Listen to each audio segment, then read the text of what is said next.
안녕하세요.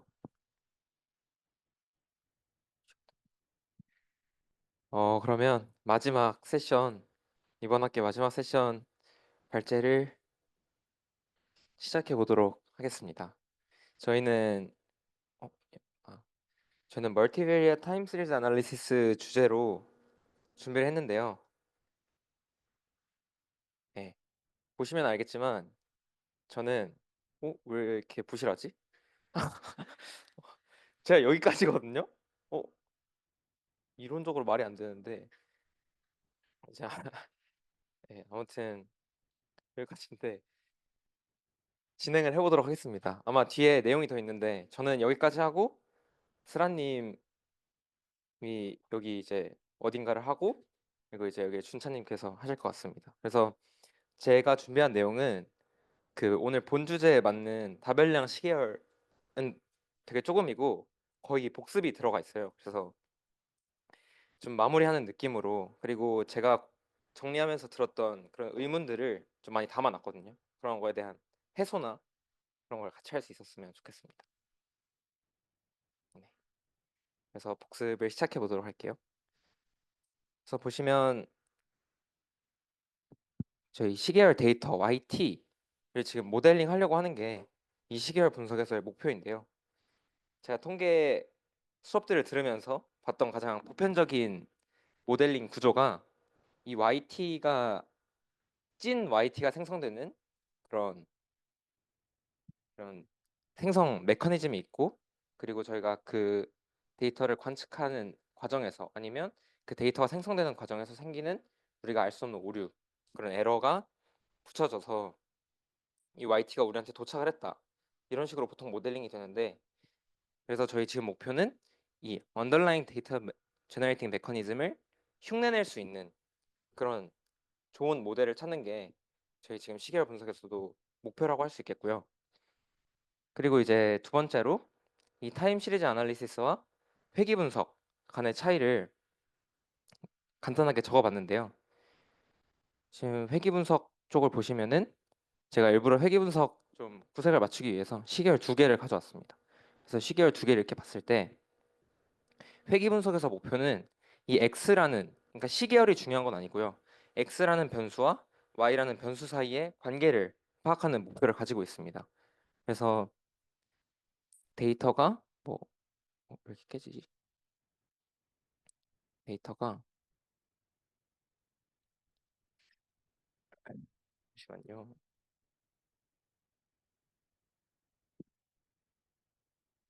아무튼 이제 x1, y1, 뭐 x2, y2 이런 식으로 데이터들이 쭉 있다고 했을 때 그 데이터 관계를 가장 잘 설명하는 모델을 세우는 걸 목표로 하고 있습니다.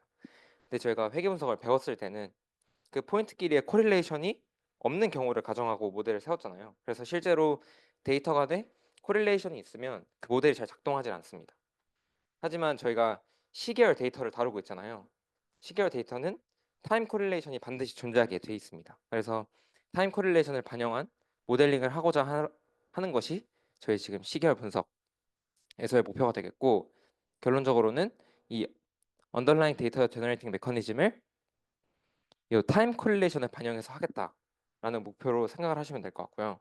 그러면 이 타임 코릴레이션을 반영해서 모델링을 하려면 타임 코릴레이션을 측정할 수 있는 척도가 있어야 되잖아요. 그 척도를 저희가 세 개를 학습을 했습니다. 그래서 첫 번째는 오토 코베리언스인데요. t 시점과 t 플러스 k 시점의 이제 확률 변수 사이의 공분산이 오토 코베리언스가 되겠고요. 오토 코릴레이션은 t 시점과 t 플러스 k 시점 사이의 코릴레이션이 되는 것이고 여기 써 있는 공식은 저희가 그냥 다 알고 있는 공식. 그리고 마지막으로 partial 오토 코릴레이션이 있는데요. partial 오토 코릴레이션은 오토 코릴레이션과 비슷한데 요 k 시점 차이 나는 요 두 확률 변수들의 코릴레이션을 다이렉트하게 구하는 게 아니라 요 가운데에 영향을 빼주겠다는 컨셉을 가지고 있습니다. 그래서 요 가운데 친구들을 독립 변수로 요 옆에 있는 친구들을 종속 변수로 해서 이제 회귀 직선을 피팅한 다음에 잔차들을 다 구해서 이제 그 친구들의 이 잔차들을 구해서 그 잔차들의 코릴레이션을 구하는 게 펄시 오토 코릴레이션입니다. 제 발제에서는 이 오토 코릴레이션 얘기를 계속 하게 될 것 같은데 이것만 좀 이제 기억해 주시면 좋을 것 같고요. 그래서 앞에서 얘기를 하자면 써질지 모르겠는데 네. 저희가 시계열 데이터가 있고 그 데이터를 이제 모델링하기 위해서 코릴레이션을 확인하겠다고 했죠.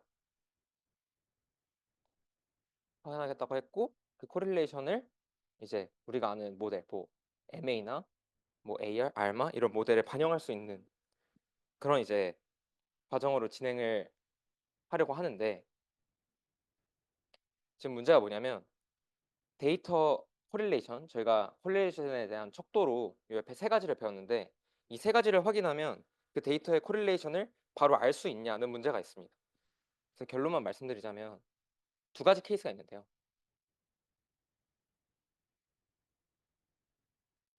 정상 시계열의 경우 그리고 비정상 시계열의 경우가 있습니다.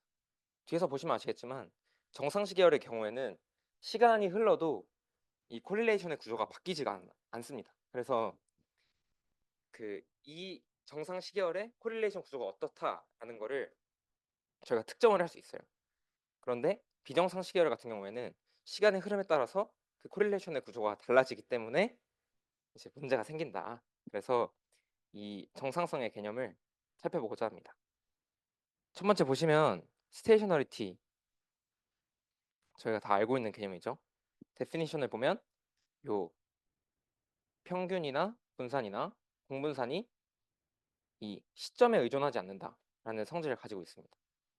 그래서 이렇게 봤을 때 그러니까 요 친구들의 평균을 봐도 요 친구들의 평균을 봐도 그냥 항상 똑같다는 거예요. 분산도 마찬가지고 공분산 같은 경우에는 요 시차에만 의존을 하는 그런 개념이라고 보시면 되겠고요. 이 정상성은 만족하게 된다면 우리의 시계열이 정상성을 자연스럽게 만족하고 있다면 제가 방금 말씀드렸던 장점을 가지고 있습니다. 그래서 시간의 흐름에도 이 구조가 유지가 되기 때문에 트루 코릴레이션 구조를 특정할 수 있다. 그래서 이 정상성을 기본적으로 가지고 있는 시계열은 이런 코릴레이션을 바로 확인할 수 있으니까 그걸 모델링하기가 편하겠죠. 그리고 간단한 모델, 저희가 알고 있는 MA, AR, ARMA 이런 모델로 바로 코릴레이션을 반영할 수 있는 모델링이 가능합니다. 그리고 그 척도로 오토 코릴레이션을 사용한다고 했잖아요.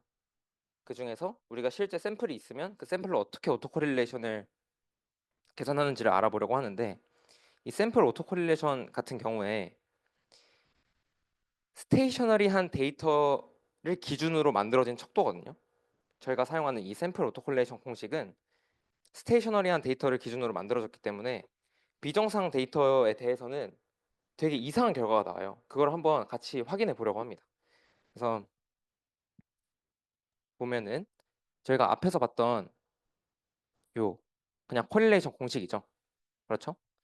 보시면은 분모 부분에 베리언스가 둘 다 들어가 있는데 이 XT가 정상성을 띈다라고 한다면 베리언스를 그냥 둘이 똑같다고 해도 되겠죠. 그래서 분모에 이렇게 베리언스 T가 그대로 그냥 들어오게 됩니다. 정상성을 띠고 있는 경우입니다.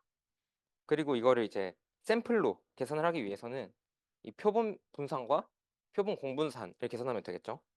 책에서는 이렇게 n으로 나눠놨는데 그냥 어차피 지워지니까 무시하셔도 될 것 같고 이런 식으로 샘플 오토 코릴레이션을 계산을 하게 됩니다.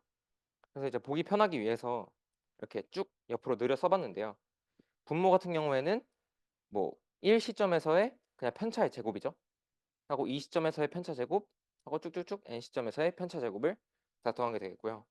그 다음에 분자가 중요한데 k를 0, k는 타임 레그이죠. k를 0으로 둔다면 그냥 여기 0, 0, 0 이렇게 돼서 그냥 본인의 편차 제곱이 될 거예요. 각 시점에서의 편차 제곱. 근데 만약에 k가 1이라면은 1시점에서의 편차와 2시점에서의 편차의 곱하고 2시점에서의 편차와 3시점에서의 편차의 곱 걔네들을 더한 값이 되겠죠. 그리고 지금 아까 말씀드렸다시피 k가 0이면은 그냥 편차 제곱합이 되기 때문에 이 값이 1이 나오게 됩니다. 그리고 k가 점점 커지면 커질수록 저희 머릿속으로는 이게 절대값이 작아져야 된다라는 생각을 가지고 있죠. 그래서 이거를 한번 체크를 해보려고 하는데, 보시면 이 시계열은 AR1 모델에서 샘플한 거거든요. 그래서 정상성을 띠고 있는 샘플이 나왔고, 이제 0을 평균으로 생각을 해본다면 저희가 아까 분모 부분이 있었고 분자 부분이 있었잖아요. 이 분모와 분자가 얼마나 달라지는지를 확인해 보려고 해요. 시차에 따라서. 그래서 시차가 맨 처음에 0이라고 한다면 오토 코릴레이션은 1이었었죠. 그렇죠? 시차가 만약에 1이라고 한다면 어떤 분모에는 어떤 값이 들어가냐면 요 편차의 제곱, 요 편차의 제곱, 요 편차의 제곱, 요 편차의 제곱들의 합이 들어갈 거죠. 그런데 편하네.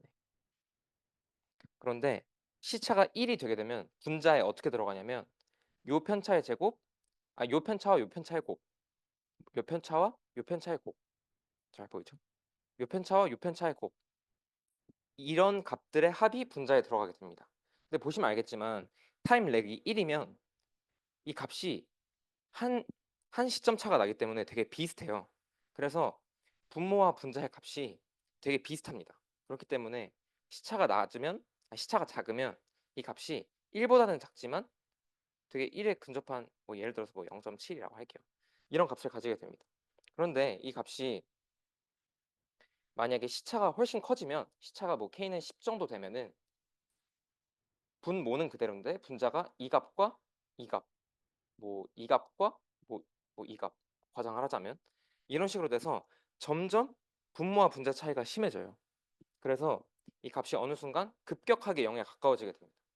되게 0에 가까워지는 값이 되게 돼요. 그래서 이걸 HF로 그려봤을 때 K를 시차라고 했을 때 0에서는 1의 값을 가지지만 그 다음에는 어느 정도 감소하다가 뚝 떨어지는 이런 그림을 정상 시계열은 보여주게 되는데요.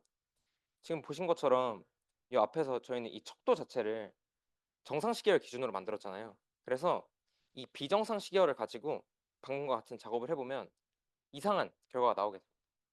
그래서 평균을 한 요 정도로 보고 그럼 이제 복잡하니까 시계열이 이렇게 생겼다고 해볼게요. 이 초록색은 무시하고 이렇게 생겼으면 저희가 분모 부분은 그냥 이제 이 편차들의 제곱합이 되겠죠. 그런데 이런 추세가 있는 시계열 같은 경우에는 K가 10이라고 했을 때도 이 값과 이 값을 곱하고 뭐 이 값과 이 값을 곱하고 이런 값들이 분자에 들어가기 때문에 분모와 시차가 많이 늘어나도 분모와 분자가 계속 비슷해요. 그래서 HF를 그려봤을 때 이게 이해가 되셨는지 모르겠는데 아무튼 0에서는 1의 값을 똑같이 가지지만 계속 높은 값이 유지가 됩니다. 시차가 늘어나도. 그래서 이런 비정상 시계열 같은 경우에는 HF를 통해서 뭔가 유의미한 결과를 확인하기 어렵고 그냥 얘는 비정상 시계열이다라는 확신을 그냥 주는 정도로 해석이 됩니다. 그래서 이 내용을 뒤에서 다룰 거니까 기억을 해두시고 그래서 그럼 정상 시계열 같은 경우에는 ACF, PCF로 우리가 모델을 이제 결정할 수 있다. 뭐 이런 얘기를 앞에서 했는데 실제로 AR1 모델 2라고 적어 있는데 1입니다. AR1 모델로 샘플링한 값을 보고 이 ACF와 PACF를 보면은 저희는 ACF만 일단 확인을 해볼게요. 그러면 시차가 이제 한 5 정도로 넘어가게 되면은 이제 거의 타임렉에 따른 코릴레이션이 거의 없다고 봐도 될 정도가 되고 이렇게 어느 순간 쭉 꺼지는 모습을 볼 수가 있죠. 이렇게 정상 시계열 같은 경우에는 이런 식으로 ACF나 PACF를 그려서 이제 코릴레이션 구조를 확인하고 특정할 수 있고요. 그리고 나서 어떤 저희가 아는 정상 시계열 모델을 사용할지 결정할 수 있게 됩니다. 근데 이제 비정상 시계열 경우에는 저희가 추세나 계절성이 있으면 비정상 시계열이라고 했잖아요. 그런데 비정상 시계열 같은 경우에는 앞서 봤듯이 ACF에 뭔가 유의미한 결과가 도출되지가 않아요. 왜냐하면 추세가 있기 때문에 ACF가 빨리 꺼지지 않고요. 주기성 때문에 ACF가 이렇게 계속 요동치는 모습이 나오게 됩니다. 지금 제가 예시로 든 데이터를 한번 봐주시겠습니까? 보시면은 요 사실 이 YT의 본질은 요 입실론 T예요.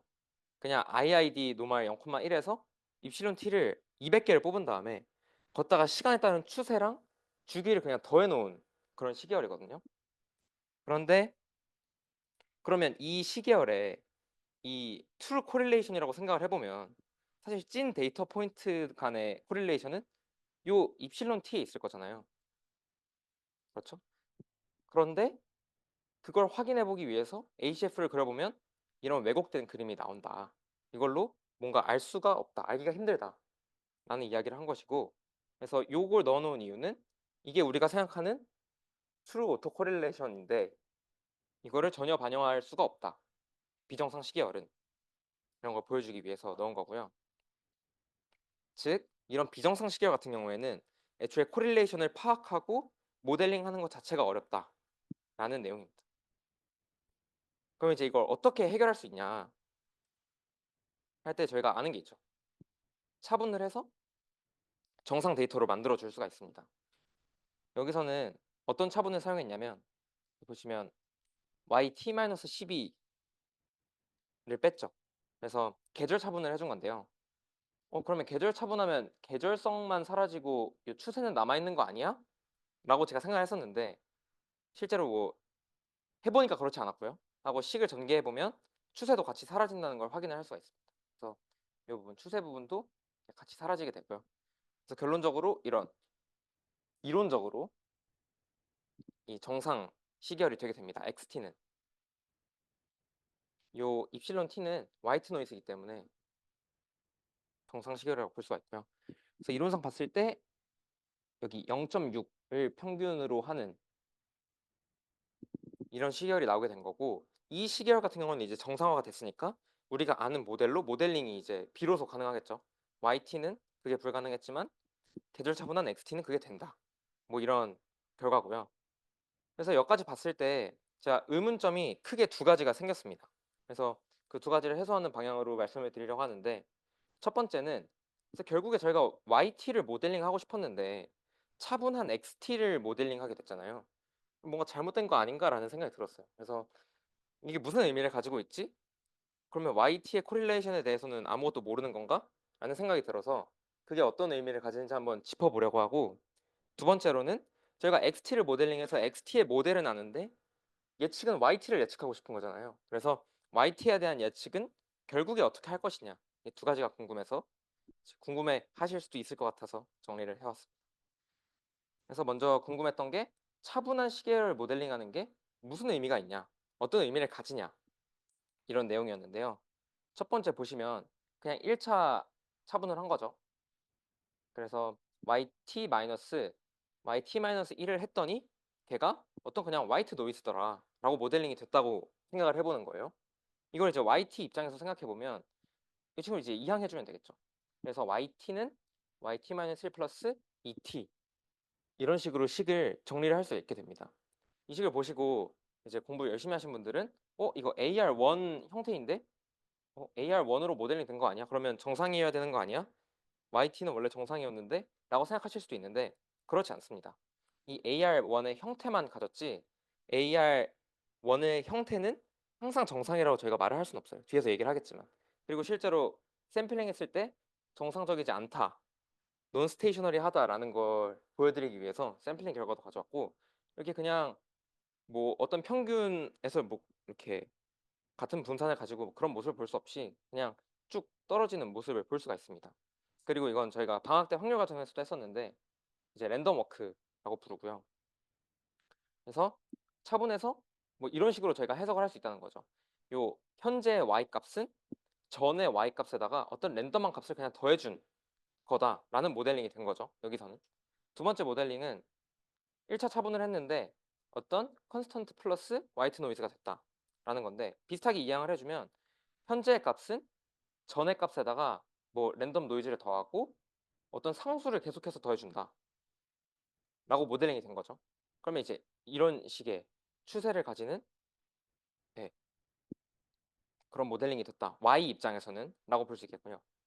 차분한 친구는 이렇게 모델링 됐지만 Y 입장에서는 이렇게 모델링 된 거다 라고 말할 수 있다라고 주장을 하고 있는 거고 세 번째 예시는 계절 차분을 한 겁니다. 계절 차분을 했더니 뭐 이렇게 모델링이 됐다라고 본다면 또 같이 이항을 해서 현재의 값은 한 주기 전의 값에다가 뭐 랜덤한 값을 더하고 이제 c를 계속해서 더해준다. 그 계속 이렇게 c가 양수라면 이런 모델링이 됐다라고 말을 할 수가 있는 것이죠. 여기서 그러니까 뭔 말인지는 알겠는데 목표를 한번 돌아볼 필요성이 있습니다.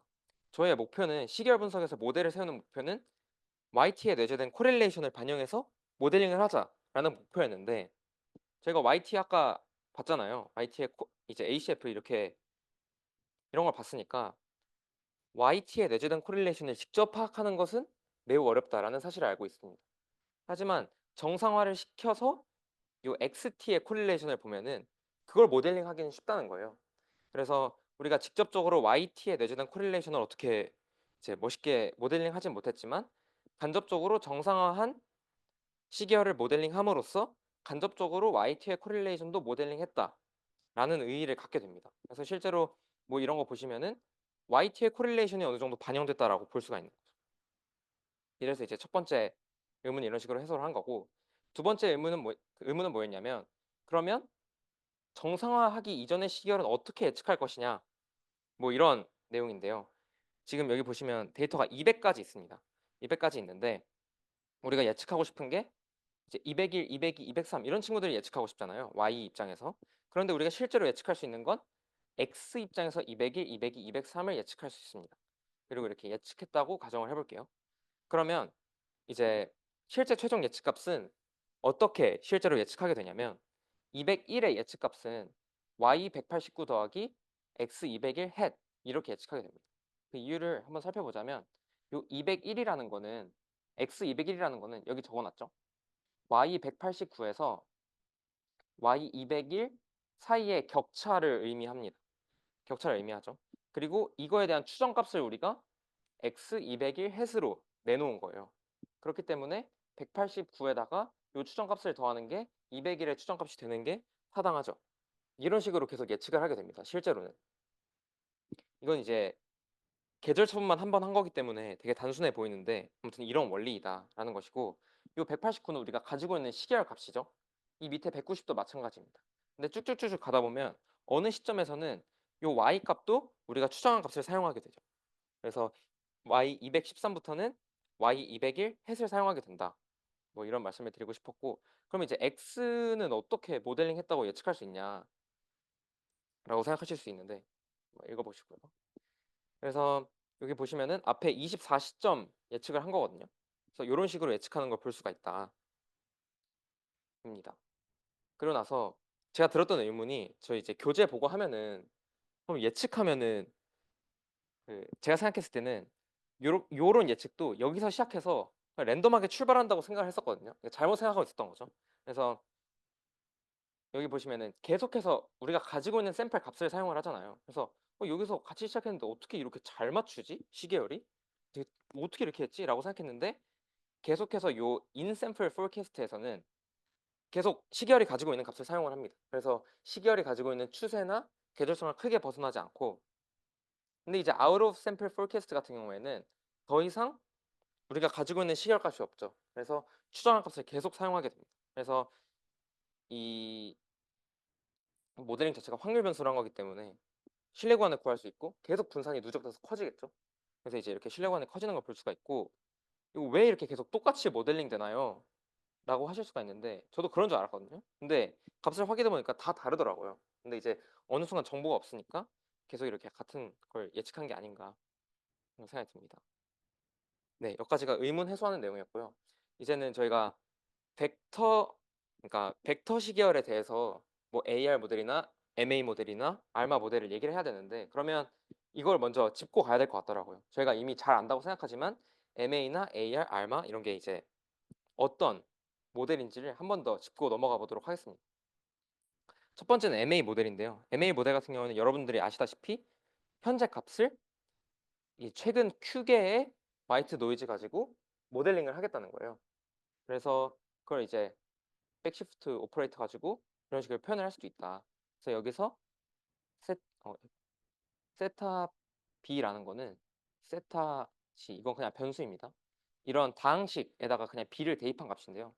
뭐 세타 1 g, 세타 2 g 제곱 플러스 세타 아이고 q gq 이제 뭐 이런 다항식에다가 b를 대입한 값이다.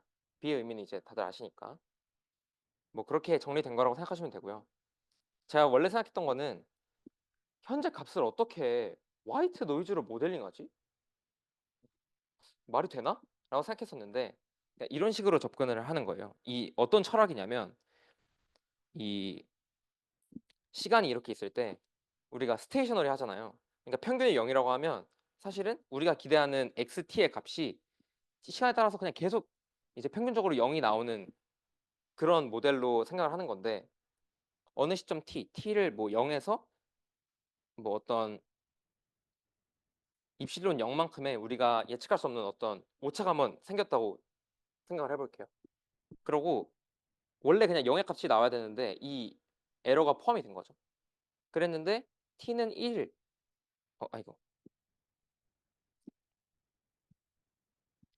t는 1의 시점에서 여기서도 또 우리가 예측할 수 없는 이런 에러가 발생할 수 있죠. 그런데 이 전에 있던 에러가 이 한 시점 내에 사라지진 않을 거 아니에요. 그래서 우리가 예측할 수 없는 어떤 쇼이 한번 일어났는데 그게 이제 계속해서 영향을 미치는 어느 순간 점점 영향이 사라지겠죠.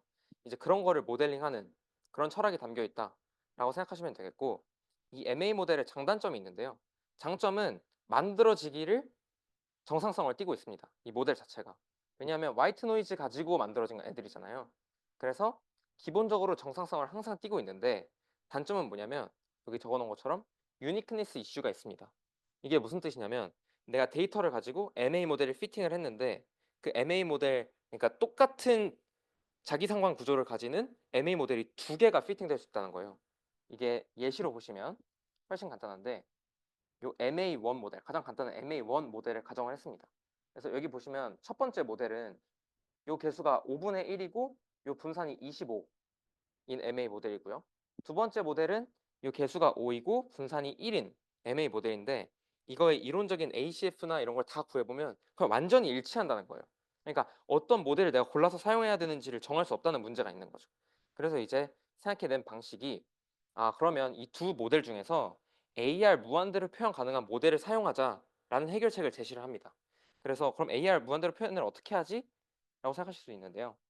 여기 보시면 이 MA 모델은 여기 MA1 모델 여기 보시면은 입실론 t 빼고 이항을 해줍니다. 그래서 입실론 t는 xt 마이너스 세타 1 입실론 t 마이너스 1 이렇게 쓸 수가 있죠. 그 다음에 이 입실론 t 마이너스 1 자리에 뭘 넣냐면 이 식에다가 이 t 마이너스 1을 넣으면 입실론 t 마이너스 1의 값을 우리가 알 수 있죠. 그렇죠? 그래서 그 입실론 t 마이너스 1 값을 다시 여기다가 넣는 거예요. 그래서 이렇게 재기적으로 계속 값을 넣어줍니다. 그러면 이런 식의 무한급수꼴이 나오게 됩니다. 그러면 이거는 보시면 요 부분 있죠. 요 나머지 부분을 이항한다고 생각하면은 그냥 AR 무한대 모형이랑 똑같게 되거든요. 그냥 XT를 이제 과거의 X 값들의 무한 선형 결합에다가 입실론 T를 더한 거니까요. 그래서 만약에 이게 수렴하면 우리는 이걸 AR 무한대로 표현할 수 있다라고 얘기를 합니다. 이게 수렴하려면 저희가 지금 예시 두 개가 있잖아요. 5분의 1, 5. 이 둘 중에서 5분의 1을 사용하면 수렴을 하겠죠.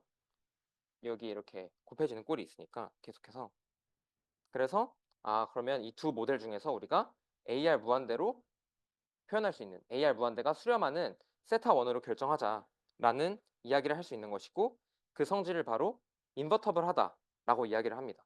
그래서 인버티빌리티라는 성질은 AR 무한대로 표현 가능하냐 이 MA 모델이 이런 의미를 가지고 있고요.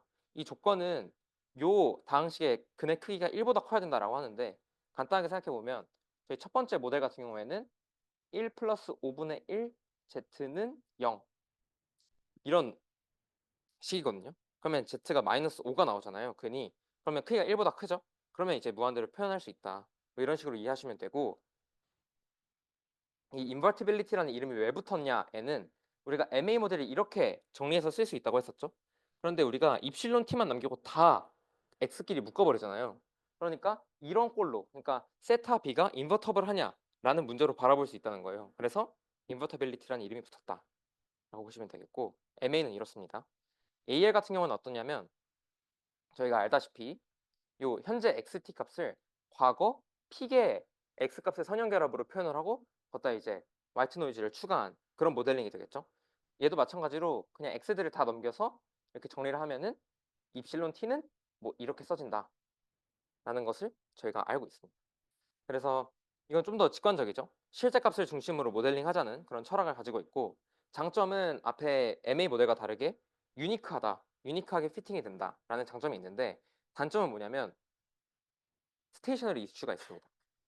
앞에서 그 랜덤 워크 말씀드리면서 이거 AR1 꼴인데 왜 이렇게 됐지? 가 여기서 나오는 문제예요. AR 꼴을 가진다고 해서 항상 스테이셔너리 하지 않습니다.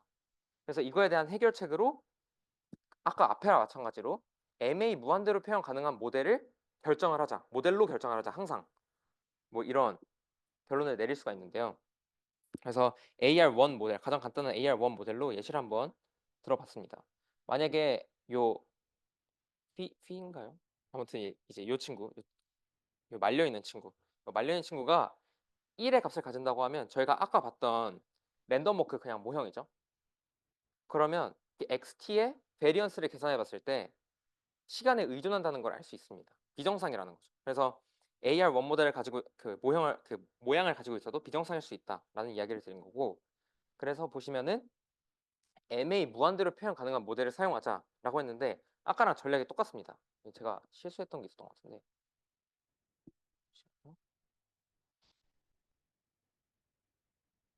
여기 빠져 있었던 것 같은데, 아무튼 그래도 마찬가지로 X를 한쪽에 놓고 다 넘깁니다. 원래 이렇게 생겼죠. 그 다음에 요 X T-1 자리에다가 그럼 요식만 봤을 때 T-1을 쓰면은 T-1 값 알 수 있겠죠. 그 값을 요 X T-1을 구한 거를 여기다가 집어넣는 거예요. 계속해서 집어넣습니다. 계속해서 집어넣게 되면 이런 식으로 XT는 화이트 노이즈들의 선형결합, 무한 선형결합으로 표현이 되게 됩니다. 그리고 이게 수렴하면 MA 무한대로 표현할 수 있다라고 이야기를 하는 것이고요.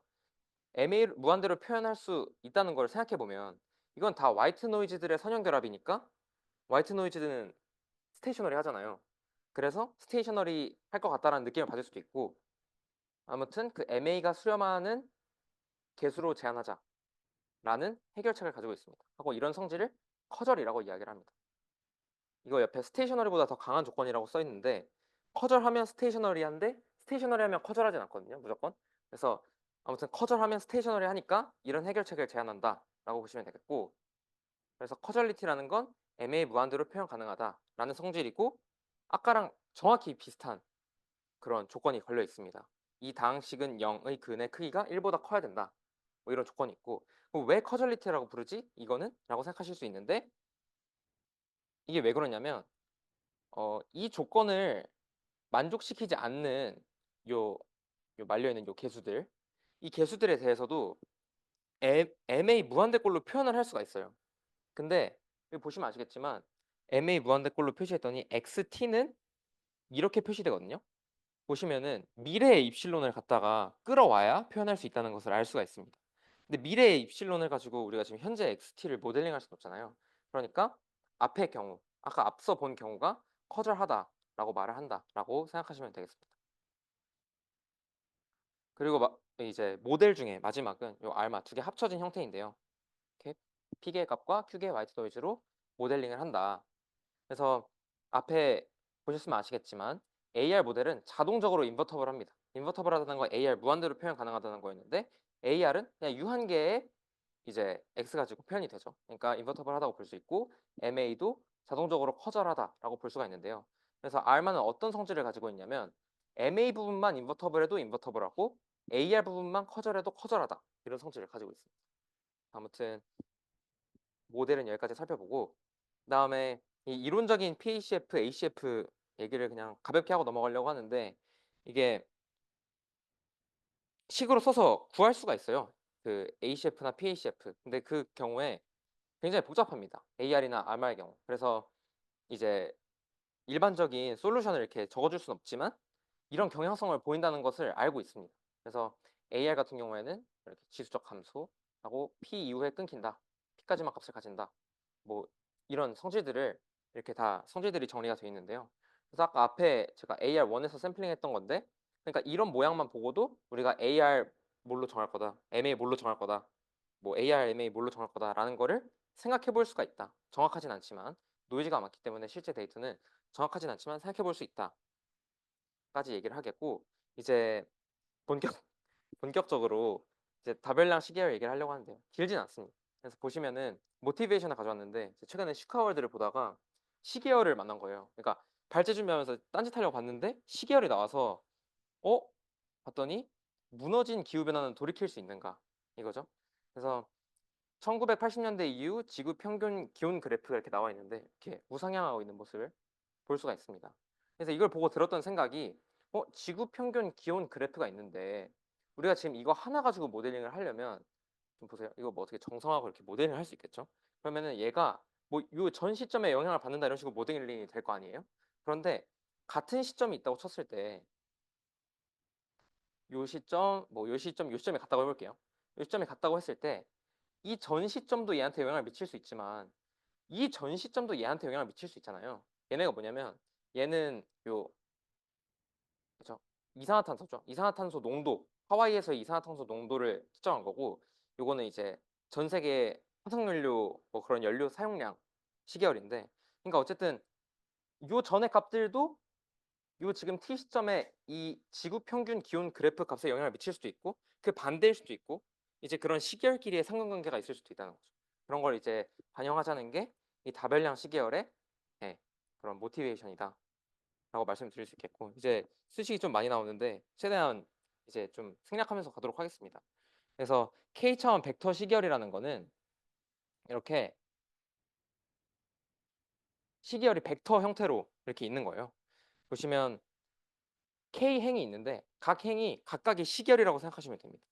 각각의 시계열이 이렇게 있는데 세로를 이렇게 하나 묶어가지고 이 벡터를 시계열 벡터라고 한다. K 차원 벡터 시계열이라고 한다 라고 생각하시면 되겠고, 그러면 이 벡터 시계열을 이제 일반적으로 쓰게 되면 이제 뭐 xt1부터 뭐 xtk, t 시점에 1번 시계열부터 t 시점에 k번째 시계열까지 있겠죠.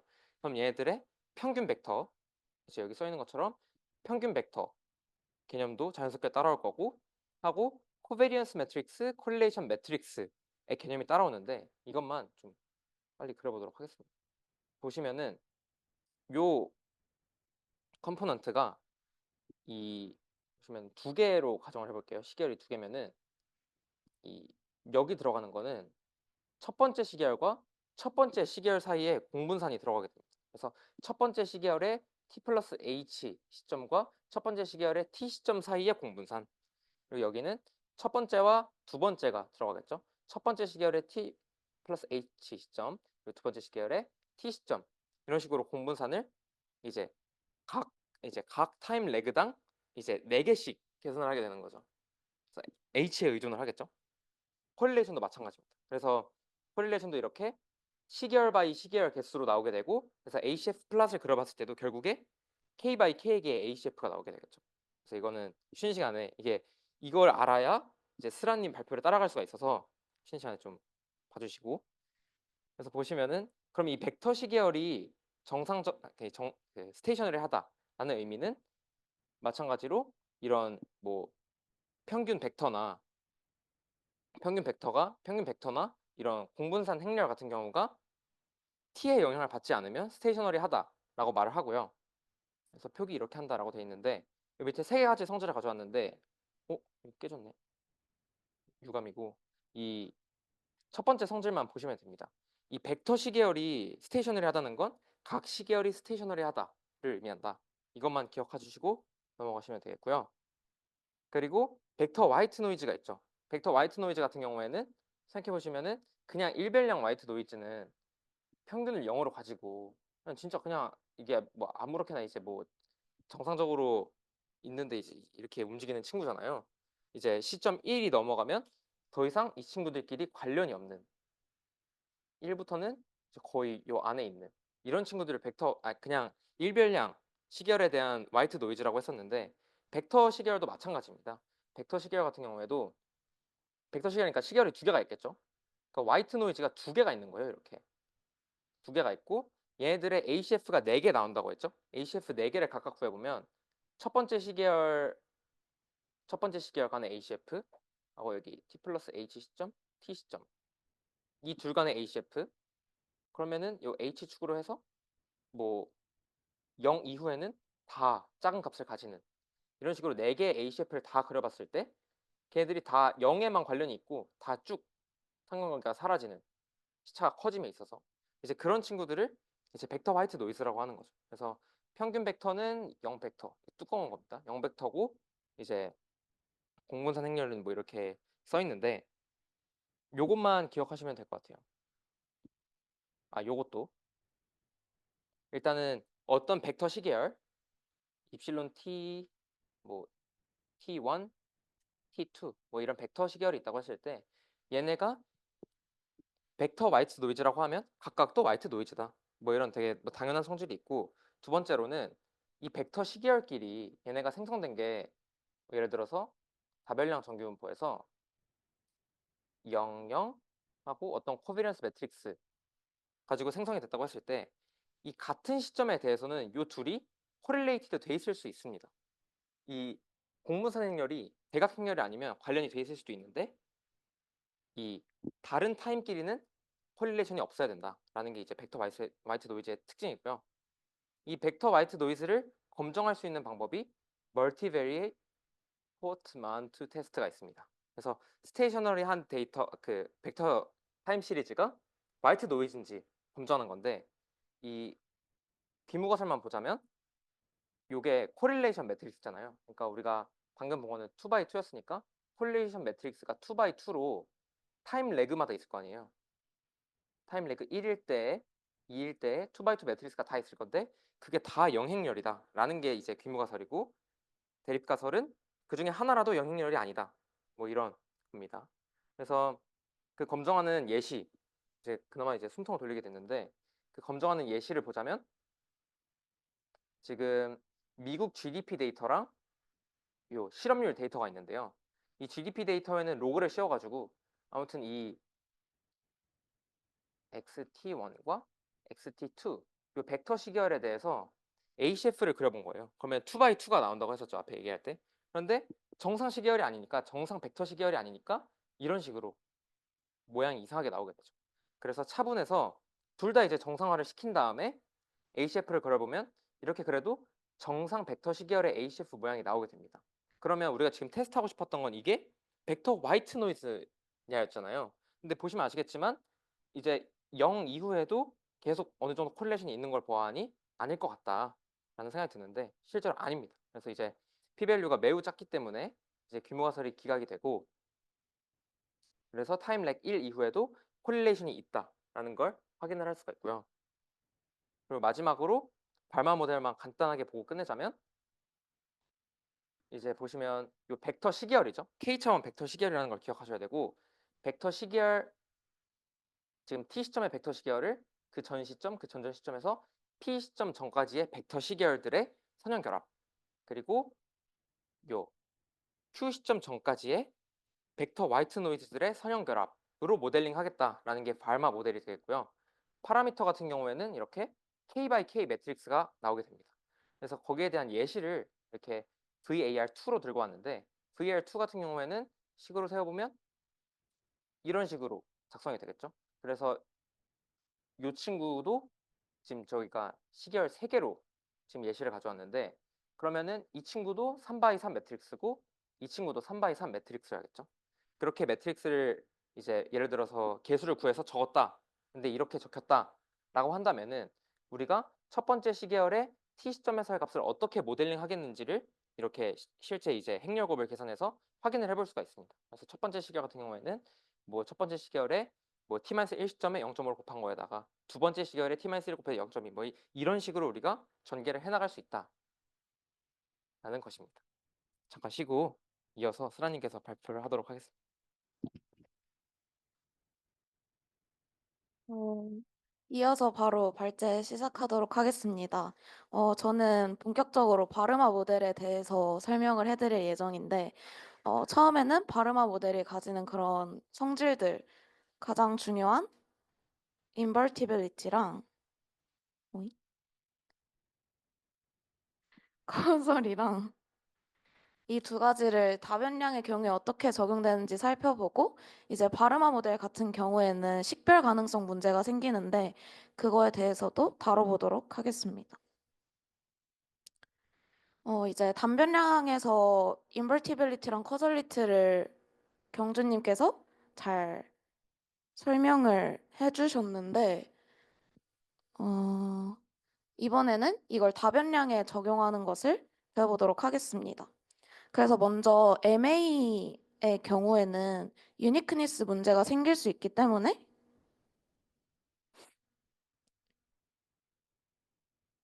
인버티블이 만족이 되면 좋고, AR의 경우에는 커설이 만족이 되면 좋다는 것을 배웠습니다. 그래서 위의 경우에는 이거를 AR 무한대 이런 꼴로 표현을 할 수가 있었고, 밑의 경우에는 MA 무한대 꼴로 표현을 할 수가 있었습니다. 그리고 여기 식이 하나가 빠졌는데, 저희는 지금 바르마 모델에 대해서 살펴볼 건데요. 백시프트 연산자를 사용해서 이런 식으로 표현을 할 수가 있습니다. 그래서 여기 이 식을 가지고 인버티빌리티랑 커절리티를 설명을 해보도록 하겠습니다. 이제 다변량에서는 인버티빌리티랑 커절리티가 이렇게 두 가지로 정의가 되는데요. 먼저 인버티빌리티랑 VAR 무한대로 표현될 수 있는 구조를 말합니다. 그래서 바르마식에서 여기 컨스턴트거든요. 이 누항은. 그래서 이게 없다고 했을 때 요 세타 B 요 놈이 역행렬이 존재해서 이쪽으로 넘어가게 되면은 이렇게 엡실론 t는 xt에 대한 선형결합으로 표현을 할 수가 있게 되거든요. 그러면은 그때 생기는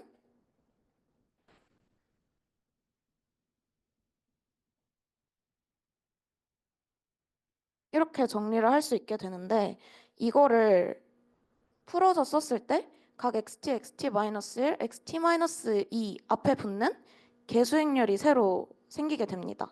그래서 그거를 여기서는 파이로 정의를 했고 커설리티도 유사하게 VMA 무한대로 표현을 할 수 있는 구조를 말합니다.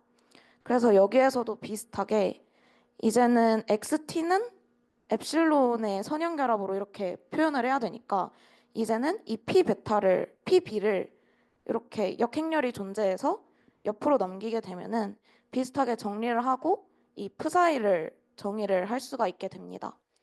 그래서 결국에는 개수행렬 처음에 가지고 있던 개수행렬이 이 P랑 세타였는데 요걸 만약에 VAR 무한대로 표현하면은 요것들을 가지고 이런 개수행렬을 새로 정의할 수가 있게 되고 만약에 VMA 무한대로 표현을 하게 되면은 요것들을 가지고 푸사이라는 개수행렬을 새로 정의를 할 수가 있게 됩니다.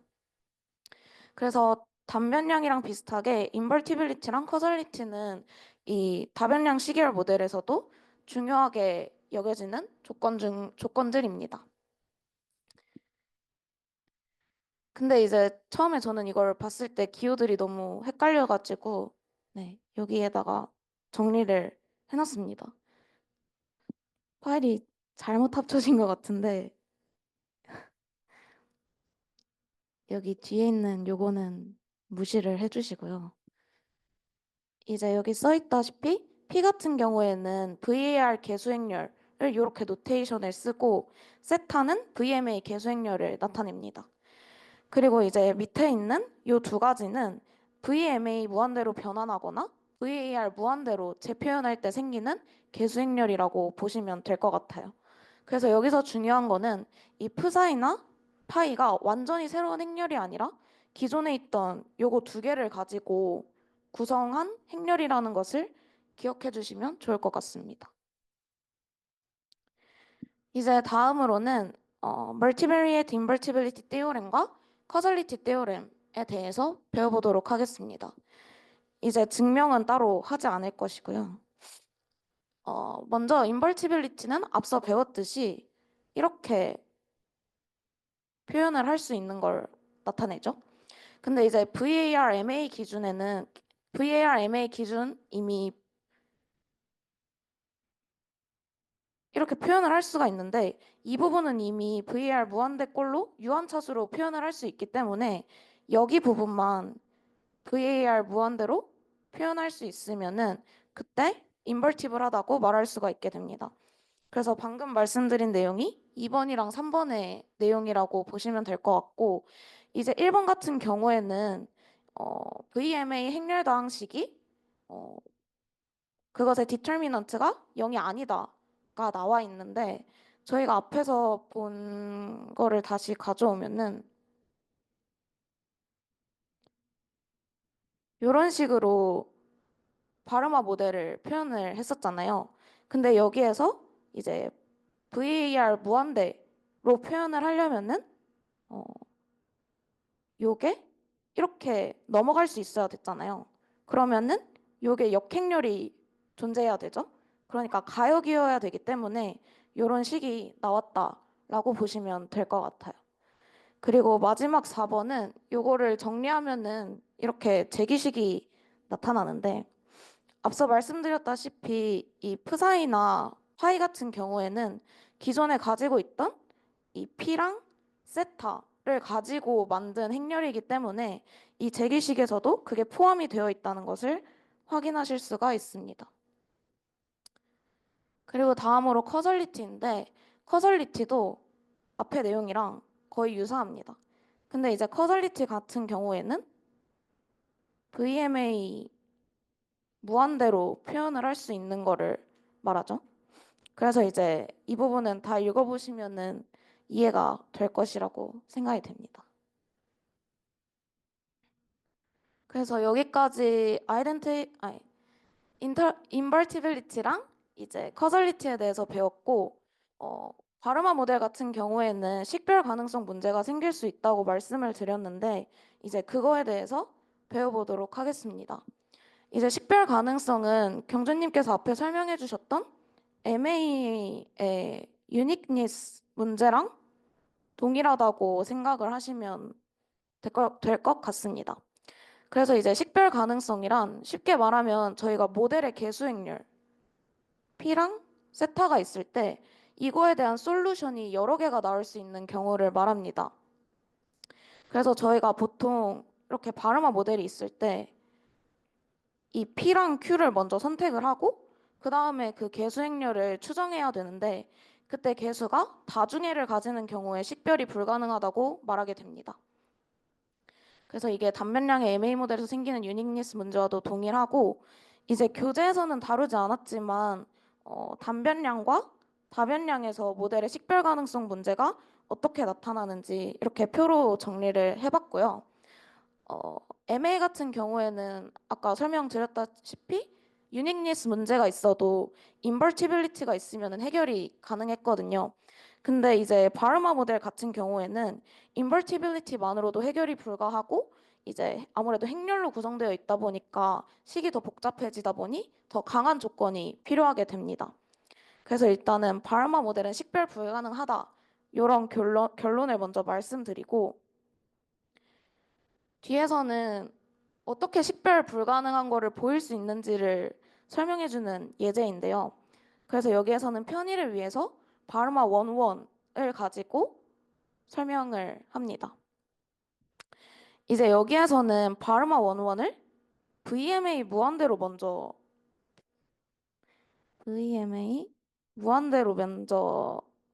표현을 하는데요. 이제 듣다 보면 왜 VMA 무한대로 표현하고 식별 가능성 문제를 논하느냐라는 궁금증이 생기실 수 있는데 이거는 그냥 여러 방법들 중에 하나이고 뭐 예를 들면은 그냥 VAR 무한대로도 확인을 해볼 수가 있습니다.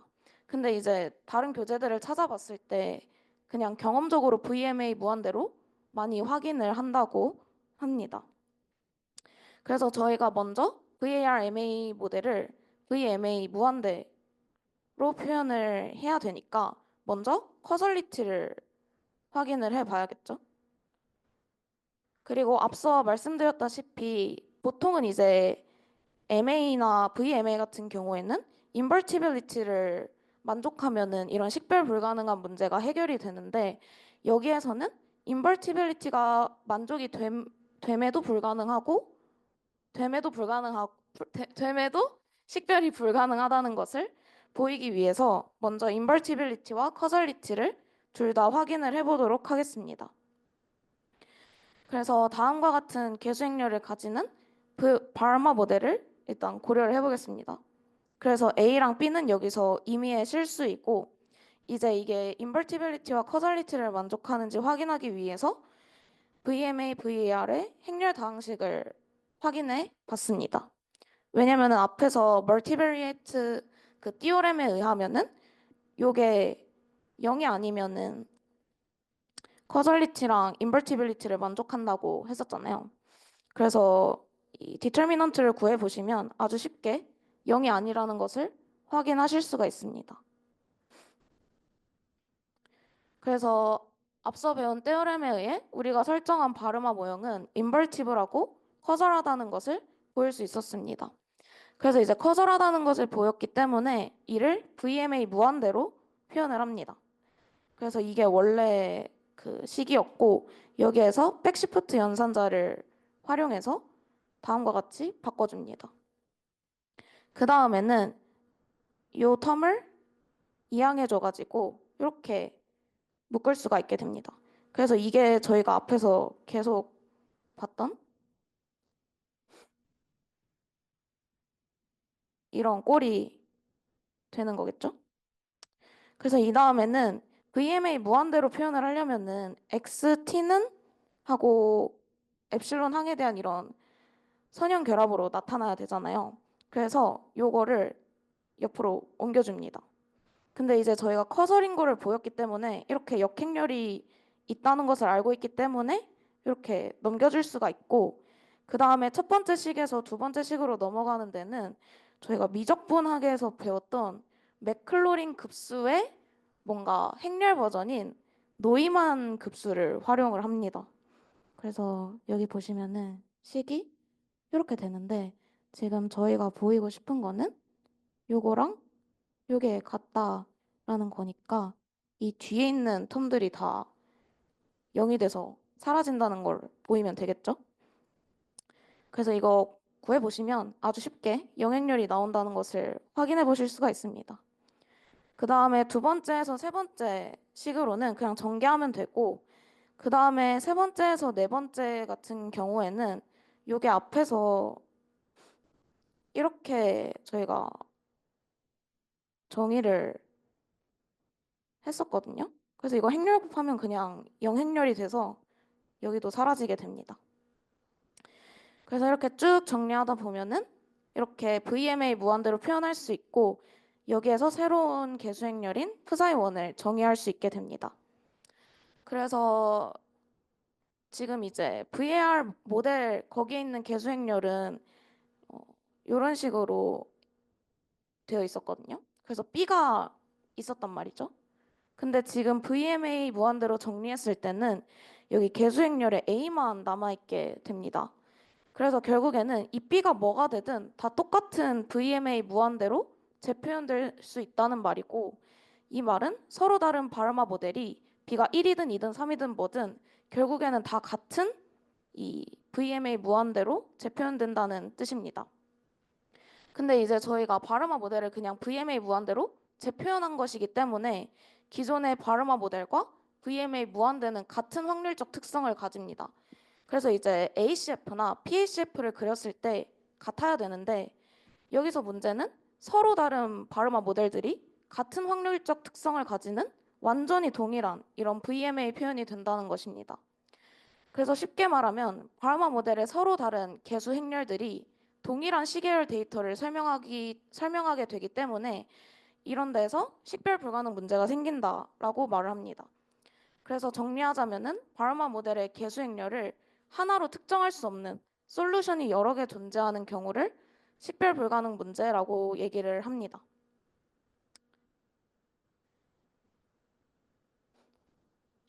근데 이제 듣다 보면은 식별 불가능한 게 왜 문제냐라는 생각이 드실 수 있는데 그냥 여러 세트들 중에 하나를 골라서 쓰면 되지 않냐라고 생각하실 수 있어요. 근데 물론 예측만 한다면 그게 맞는 말인데 저희가 이제 여러 솔루션들 중에서 뭐가 진짜 그 시계열 데이터를 잘 표현하고 있는지 잘 설명하고 있는지를 모르기 때문에 해석의 신뢰도가 떨어진다는 단점이 있습니다.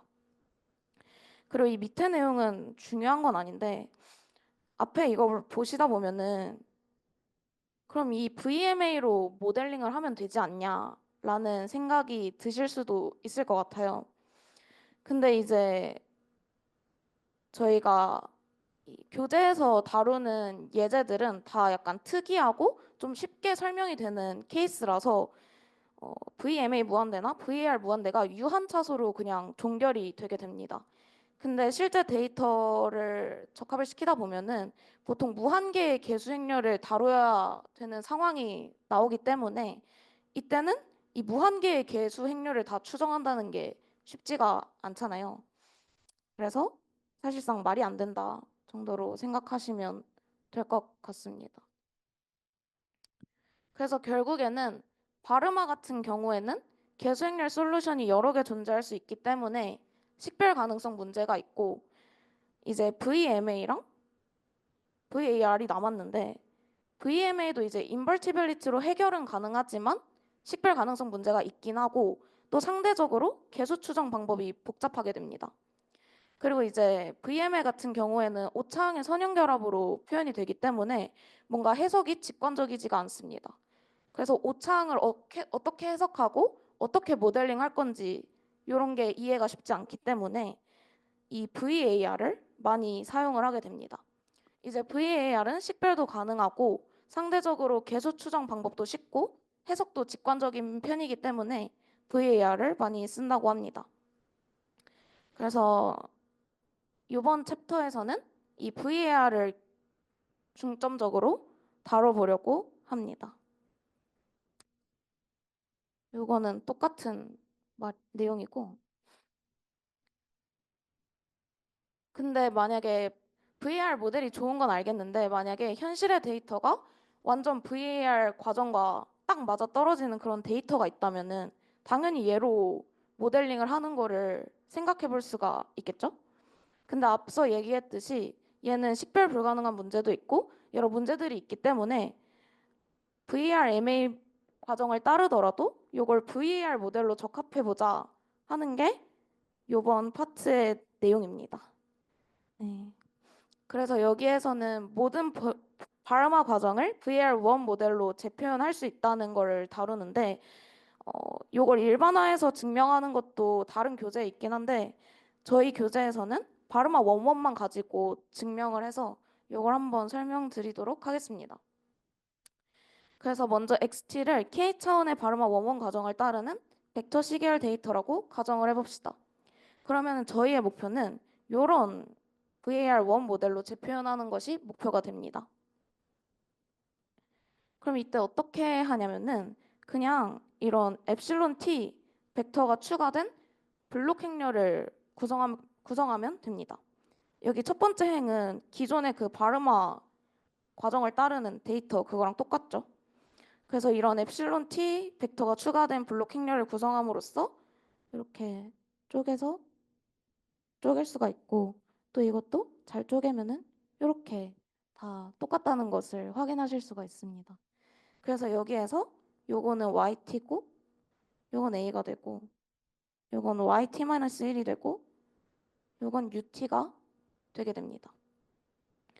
그리고 이제 xt가 k 차원이라고 했잖아요. 그러면은 엡실론 t도 당연히 k 차원이 되겠죠? 그래서 이 yt 요거의 전체 차원이 2k 차원이다라는 것을 기억해 주시면 좋을 것 같습니다. 근데 이제 VAR 같은 경우에는 저희가 계속 배웠지만 얘가 만족해야 하는 성질 중 가장 중요한 게 바로 커설입니다. 그래서 이 우리의 확장시킨 그 VAR1 모델이 커설리티를 만족할 조건이 어떻게 되는지를 확인해 보려고 합니다. 그래서 먼저 그 띠오렘에 의하면은 이런 행렬 다항식의 디터미넌트가 0이 아니어야 됐죠? 뭔가 하울링이 생기는 것 같은데. 네, 아무튼 이걸 만족을 해야 됐는데, 그리고 저희의 원래 모델인 바르마 원원 같은 경우에는 이 위의 식을 만족을 해야 됐겠죠? 근데 이거를 한번 확인을 해 보시면은 지금 이 조건이 결국에는 똑같다는 것을 확인하실 수가 있거든요.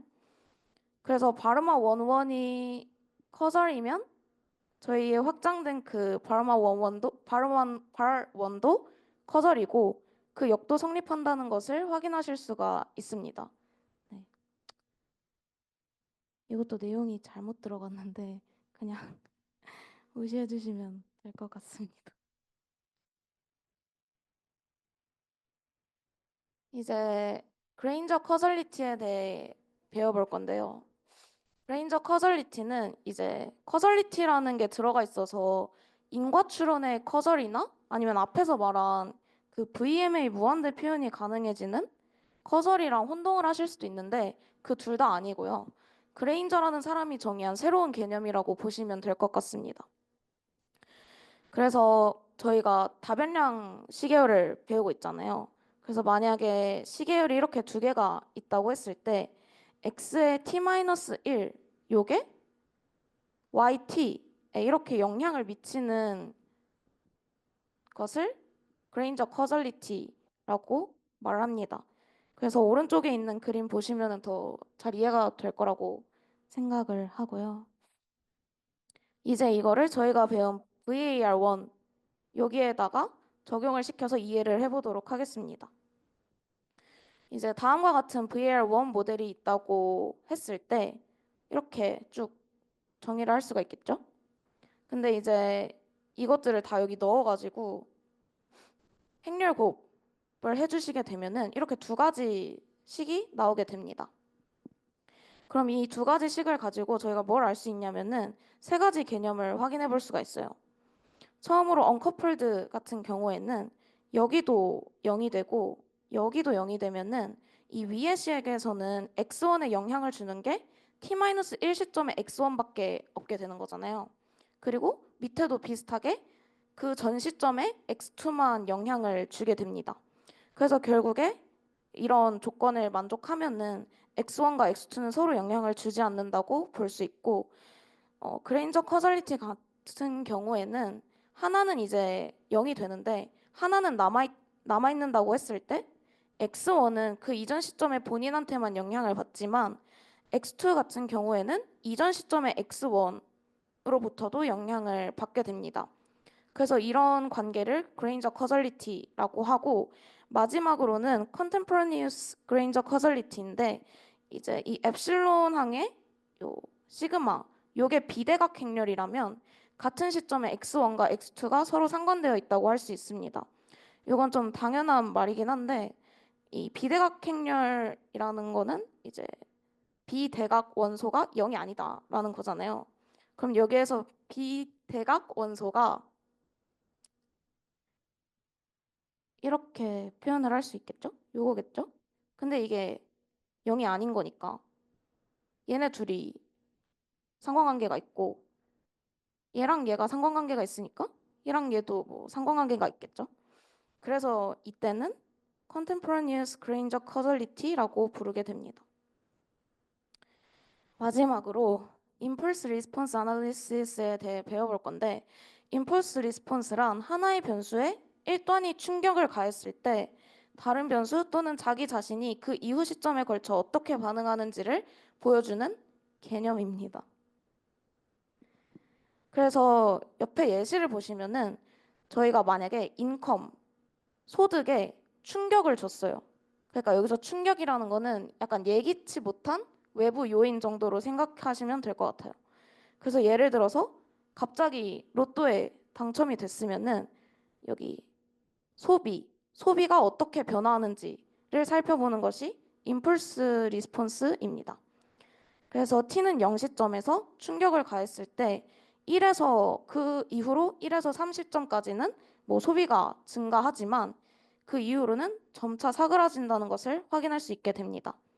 그래서 이런 게 임펄스 리스폰스고 이제 이거를 저희가 배운 VAR 모델을 활용해서 이해를 해보려고 합니다. 그래서 여기서 이론적인 분석 절차가 먼저 주어진 데이터가 있으면은 VAR 모델로 추정을 합니다. 그런 다음에 이제 커서를 하면은 VMA 무한대로 표현을 바꿀 수가 있겠죠? 그런 다음에 여기에서 나오는 프사이라는 그 개수행률로 임펄스 리스폰스를 확인할 수 있게 됩니다. 근데 이때 왜 VMA 무한대 형태로 전개를 하냐면은 경주님이 앞서 잠깐 설명을 해주셨는데 VMA 같은 경우에는 XT는 하고 뭔가 엡실론 T들의 선형 결합으로 나타나잖아요. 그러면 이때 이 엡실론 T를 저희가 외부 요인으로 볼 수가 있어서 여기에다가 충격을 줬다는 거를 뭐 이런 식으로 표현을 할 수가 있게 됩니다. 이거는 밑에서 자세히 살펴보도록 하고 그래서 먼저 K차원의 커절 VAR 과정이 있다고 가정을 해봅시다. 그럼 저희는 시점 T에서 X1에 충격을 줬을 때 그 이후로부터 시간이 좀 지났을 때 다른 변수들이나 또 자기 자신에게 어떤 영향을 미치는지 확인해보고 싶습니다. 이때 편의를 위해서 충격이 발생한 시점을 T는 0이라고 정하고 다음을 가정합니다. 이제 1번 내용은 좀 당연한 내용이고 중요한 건 2번이랑 3번인데 이 엡실론 제로 T는 0시점에서의 엡실론 항을 1,0 이런 식으로 표현을 합니다. 그래서 이게 무슨 뜻이냐면은 저희가 X1에만 충격을 줬잖아요. 그러면은 첫 번째 변수에만 충격을 줬으니까 여기에 첫 번째 요소에만 1을 두고 나머지에는 0을 줌으로써 요거로 충격을 나타내게 됩니다. 그리고 그 다음에는 충격을 주지 않았으니까 다 그냥 0 벡터로 표현을 하게 됩니다. 그 다음에 커설하기 때문에 VMA 무한대로 표현을 할 수가 있겠죠. 이것도 잘못 들어갔는데 이 밑에 거 보셔도 되긴 하거든요. 근데 좀 어려워서 네.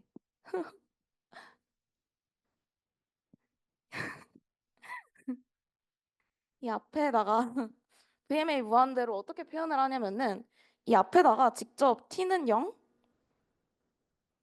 1, 2 계속 넣어보시면은 이렇게 표현을 할 수가 있어요.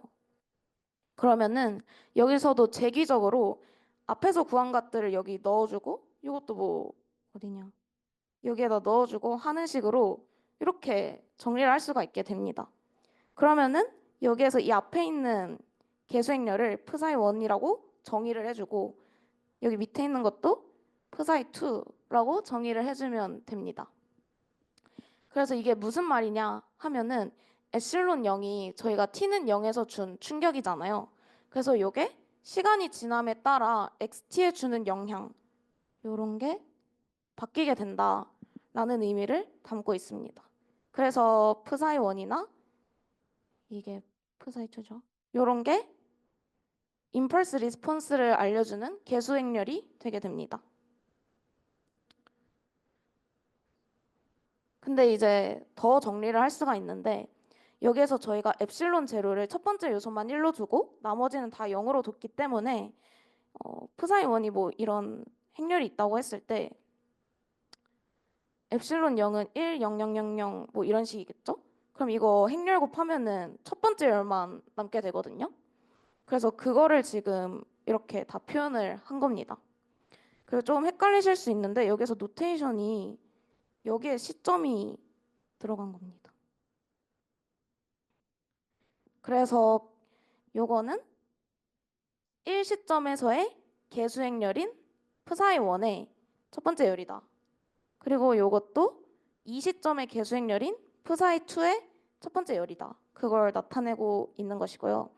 이제 저희는 여기에서 첫 번째에다가만 충격을 줬잖아요. x1에다가만 충격을 줬잖아요. 그래서 저희가 엡실론 제로를 이런 식으로 표현을 했는데 만약에 저희가 첫 번째가 아니라 i번째 변수에 충격을 줬으면은 엡실론 제로에 i번째 성분만 1로 표시를 하고 이 앞선 과정을 진행하시면 됩니다. 그리고 이때에도 그 사이에 i번째 열만 남게 됩니다. 그래서 여기 있는 그 개수 행렬들을 가지고 이런 거를 표현할 수 있다고 합니다. 네, 저는 여기까지 하겠습니다. 아, 아, 아.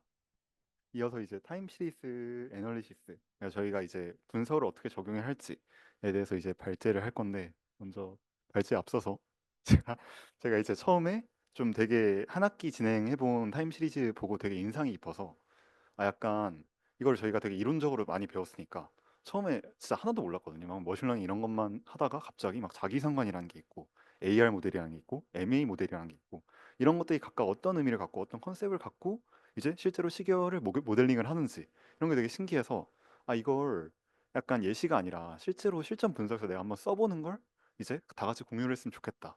가 이제 원래 제 되게 원대한 꿈이었는데 이제 이제 생각보다 잘 안 된 것도 있고 제가 너무 처음에 좀 크게 잡아서 좀 좀 막바지는 좀 밀렸어요. 그래서 이제 스라분 파트 스라 발제 파트도 이제 제가 잘못 넣은 게 좀 있어가지고 일단 먼저 도계자를 받겠습니다. 네.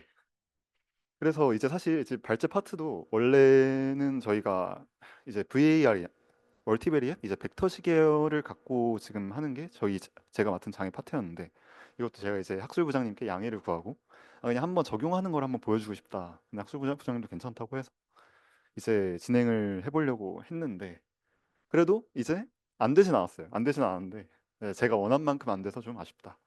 그냥 그렇게 봐주시면 될 것 같습니다. 자, 이제 앞서서 했던 얘기지만 이제 차분 저희가 뭐 차분도 배우고 뭐 막 정상성도 배우고 이제 뭐 AR, MA 이런 모델들이 어떻게 이제 진짜 이론적으로 모델링이 되는지 이제 배웠는데 사실 저는 약간 되게 신기하긴 했는데 잘 와닿진 않았거든요. 이게 예시를 보면 그냥 얘 AR로 모델링하면 이렇게 되더라. 아 그렇구나. 근데 그러면 이거 내가 이걸 어디다 써야 되지? 내가 그럼 아리마는 어디다 써야 되는 거고 내가 그럼 기존에 있는 다른 LSTM 이런 시계열하고 비교해서 아리마는 언제 써야 되지? 약간 그리고 이 아리마를 썼을 때 내가 해석할 수 있는 새로운 뭐 여지가 뭐지? 이런 것들이 되게 궁금했는데 이제 되게 막 스택 오버플로우도 뒤져보고 막 여기저기 많이 뒤져봤는데 그게 딱 떨어지는 건 아닌 것 같아요. 딱 이제 아리마는 여기 했으면 좋고 뭐 LSTM은 여기 했으면 좋고 다른 시계의 머신러닝이 여기 했으면 좋고 이렇게 떨어지는 건 아닌데 그냥 저희가 하나의 그 선택할 수 있는 대안으로 놓고 이제 고려해 볼 수 있다는 점에선 되게 의의가 있지 않을까 생각을 합니다. 그리고 어느 정도는 이제 어플리케이트 되는 사례들이 이제 도메인들이 있더라고요. 어느 정도 막 그 정상성 가정이 이제 잘 벗어나지 않고 이제 그리고 선형적이란 가정이 또 있어야 되잖아요. 그 선형적이란 가정도 잘 만족하는 경우에 이제 아리마를 우리가 어느 정도 써볼 수 있다. 그리고 이제 뭐 뒤에서 다루겠지만 아리마가 이제 다른 시계열 모델과 다르게 가질 수 있는 의의가 또 있다. 이렇게 한번 말씀을 드려보려고 합니다. 네, 그래서 이제 스텝 바이 스텝을 한 번 더 정리를 해본 게 이렇게 다음 것 같고요. 이제 제일 먼저 단계가 이제 데이터 어떻게 보면 전처리죠. 사실 여태까지 이제 예시는 이미 처리를 다 해줬잖아요. 그 예제에서 예를 들어 뭐 AR에 뭐 AR 모델을 돌려보겠다. 그럼 이미 다 적용할 수 있는 예제를 만들어 놓고 뭐 MA 모델 적용할 수 있는 예제 만들어 놓고 딱 그 스텝이 정해져 있는데 그게 아니라 저희가 실전에서 쓴다고 하면 데이터 받아온 다음에 전처리도 해야 되니까 이 전처리 단계에서 저희가 고려할 수 있는 게 뭔지 그게 1번이고 그다음에 2번부터는 이제 저희가 이제 다뤘던 아리마 모델의 실제 과정이죠. 스테이셔너리티 확인해야 되고 정상성 검증하고 그다음 모델 파라미터 추정해서 피팅하고 그다음 그 모델이 잘 피팅되는지 진단하고 그다음에 진단해서 이제 잘 나왔다. 모델이 쓸만하다라고 판단이 되면 이제 폴캐스팅으로 저희가 뭐 미래 예측하고 그다음에 해석할 수 있는 변수들 해석하고 이렇게 마무리가 됩니다. 네. 그래서 제가 처음에 이제 실제 데이터 갖고 하고 싶다고 말씀을 드렸잖아요. 이제 지난 기존 기수분들은 아시겠지만 이게 사실 어느 정도 좀 PTSD가 있는 데이터인데 이제 지난 학기에 이제 웃으시는 지금 신입 기수분들은 다음 학기에 하시게 될 거예요. 이제 지난 학기에 빅 콘테스트 공모전을 나갔는데 이제 거기에서 준 데이터거든요. 이게 또 이제 다시 보니까 이게 시계열이었어요. 그래서 그때 당시에는 일단 시계열을 많이 안 해봤으니까 내가 이거를 되게 하고 싶은 아이디어가 많았거든요. 이걸 어떻게 분석해야 될지 하고 싶은 아이디어가 많았는데 이제 그 지식이 이걸 못 따라가는 느낌이었는데 지금 그래도 이렇게 좀 배우고 나니까 그래도 이걸 좀 제대로 써보고 싶을 적용했을 때 좀 유의미하게 분석을 할 수 있을 것 같다 해서 가져왔고요. 이제 기존 기수분들은 사실 뭐 어떤 데이터인지 설명할 필요가 없겠지만 지금 신입 기수분들은 이게 뭔지 모르니까 데이터에 대한 설명을 간단히만 하면 이제 제일 이게 진짜 그냥 풀 데이터거든요. 그리고 표가 풀 데이터인데 가장 왼쪽에 이제 행정동 코드예요. 그러니까 예를 들어 뭐 신촌동이라고 하면 그런 그 구역이 있잖아요. 그 구역에 이제 시간대별로 지금 제일 위에 행 보시면 시간대 9시부터 10시 사이에 젠더 0이면 남성 그리고 에이지 1이면 10대 그다음 펄포스는 이제 거기서 따로 분류해 놓은 코드 같은 게 있는데 그 저 행에 해당하는 사람이 이제 1898명이 있다. 그러니까 결국에는 시간대별로 이제 뭐 여러 가지 인구 특성에 맞춰서 어떤 지역에 사람이 얼마나 이제 있는지 그걸 시간대별로 나누는 시계열 데이터인 거예요. 그래서 이거를 이제 갖고 한번 시계열 분석을 해보겠다라고 이제 아이디어를 잡았습니다. 그래서 이제 원대한 꿈으로는 젠더별로, 에이지별로 이제 나눈 다음에 특정 지역에서 에이지별로 이제 여기 1, 2, 4 이렇게 있으면 뭐 10대, 20대, 40대 그리고 이게 지금 풀이 아니라 그렇지 이거 시간대별로 다 그룹 바이 하면은 다 나오거든요. 시간대별로 10대, 20대, 30대 모든 시간에 대해 다 나오기 때문에 10대에 대해서 시계를 한번 보고 20대에 대해서 시계를 한번 보고 그럼 그 둘 간에 이제 ACF, PACF 비교를 하면 다를 거잖아요. 그럼 이게 왜 다른지 이제 해석이 들어갈 수 있는 여지가 있으니까 이런 것들을 다 보여주고 싶다가 이제 목표였지만 이제 뒤에 나오지만 이제 여러 가지 이슈가 있어서 보여드리진 못했고 다만 이제 다음에 공모전 하실 때 시계열이 나오면은 아 이런 식으로 그냥 다르게 생각해 볼 수도 있겠다 만약 이런 비슷한 데이터가 나온다면 그렇게 알아주시고 넘어가 주시면 될 것 같습니다. 네 그리고 이제 저희가 실습 코드 몇 번 썼을 때 이제 파이썬 TSA라는 패키지를 썼잖아요. 이것도 약간 처음에 제가 시작할 때 의문이 들어서 좀 찾아봤거든요. 이제 일단 패키지가 다른 거 다 소문자로 시작하는데 혼자서 대문자로 시작해요. 그래서 이거 되게 약간 패키지가 짜치는데 생각을 하고 보니까 여기 지금 오른쪽 표 보시면 이게 그 PIP 인스톨 그 기간 동안 얼마나 사람들이 많이 썼는지를 보여주는 건데 이제 빨간색이 이제 원래 자주 쓰는 스태츠 모델에서 이런 패키지고 노란색이 이제 저희가 썼던 패키지예요. 이제 저번 달에 42명이 썼대요. 그래서 그런 거 말고 그냥 원래 사람들이 많이 썼던 패키지로 한번 분석을 해보겠다. 그래서 이제 파이썬에서 스태츠 모델스를 쓰고 거기다가 이제 앞서 이제 계절성 발제도 나왔던 것 같은데 PMD 아니마로 자동으로 이제 모델 파라미터 추정해주는 그 두 가지 패키지를 갖고 이제 진행을 했습니다. 네, 그래서 이제 먼저 어떤 작업이 있는지를 이렇게 빨간색으로 목적을 이제 설명을 해드리고 그 다음에 실제 데이터에 적용하는 식으로 이제 번갈아 가면서 설명을 할 건데 이것도 이제 전처리 단계는 제가 고생한 만큼 되게 많은 얘기를 넣었는데 뒤쪽은 그만큼 이제 엄청 디테일하게 담지 못했어요.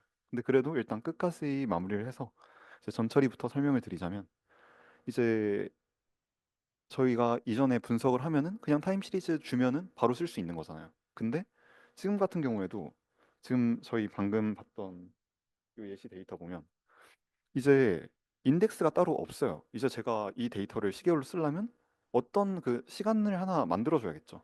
근데 그러면 아 그냥 여기 타임 있으니까 이거 데이트 타임으로 묶어가지고 그냥 사람들 다 인구 통계 그룹 바이 한 다음에 그냥 쓰면 되는 거 아니야? 라고 했을 때 생기는 문제가 여기서 주는 데이터가 이 SKT에서 수집한 데이터가 8시부터 23시까지만 수집을 해요. 그러니까 그 자는 시간은 수집을 안 해요.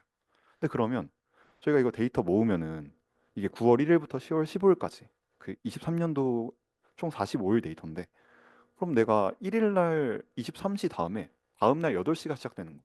근데 이거를 플롯 같은 거 그리면 그냥 데이트 타임으로 쭉 그리면 가운데가 비거든요. 그럼 비면은 이제 분석이 안 돼서 이것부터 처리를 해줘야 돼요. 그래서 거기서 나오는 게 이제 처음이 리인덱싱이라고 해서 내가 이 시계열의 인덱스를 다시 조정을 해주겠다. 지금 저희의 데이터 같은 경우에는 11시, 밤 11시부터 아침 8시까지가 비어 있으니까 이거를 이제 어떻게 처리를 할지를 제가 생각을 했을 때 이걸 그냥 다음 밤 11시에서 다음날 8시까지를 그냥 내가 연속된 걸로 보겠다라고 생각하면 그걸로 이제 리인덱싱을 하면 되는 거예요. 만약 그게 아니라면은 내가 그 사이에 있는 값들을 다르게 또 본다고 생각하면 이제 뒤에 나오겠지만 미싱이라고 생각할 수도 있거든요. 그럼 미싱은 또 채워 넣어야 돼요. 근데 일단 저는 뭐 리인덱싱으로 사용을 했고 그거 외에 이제 리샘플링이라는 기법까지는 아니고 그냥 어떻게 보면 아이디어인데 난 지금 저희의 데이터가 시간 단위잖아요. 시간 단위에서 분석을 하면 내가 시간 간의 자기 상관을 보겠다. 아니면 시간 간에 뭐 포캐스팅을 하겠다가 목적이 되는 건데 그게 아니라 내가 일 단위로 보겠다. 아니면 월 단위로 보겠다. 그럼 이게 목적도 달라지고 그 데이터 그 흐름도 달라지거든요. 그래서 일 단위도 했는데 이제 못생겨서 뺐고 뒤에.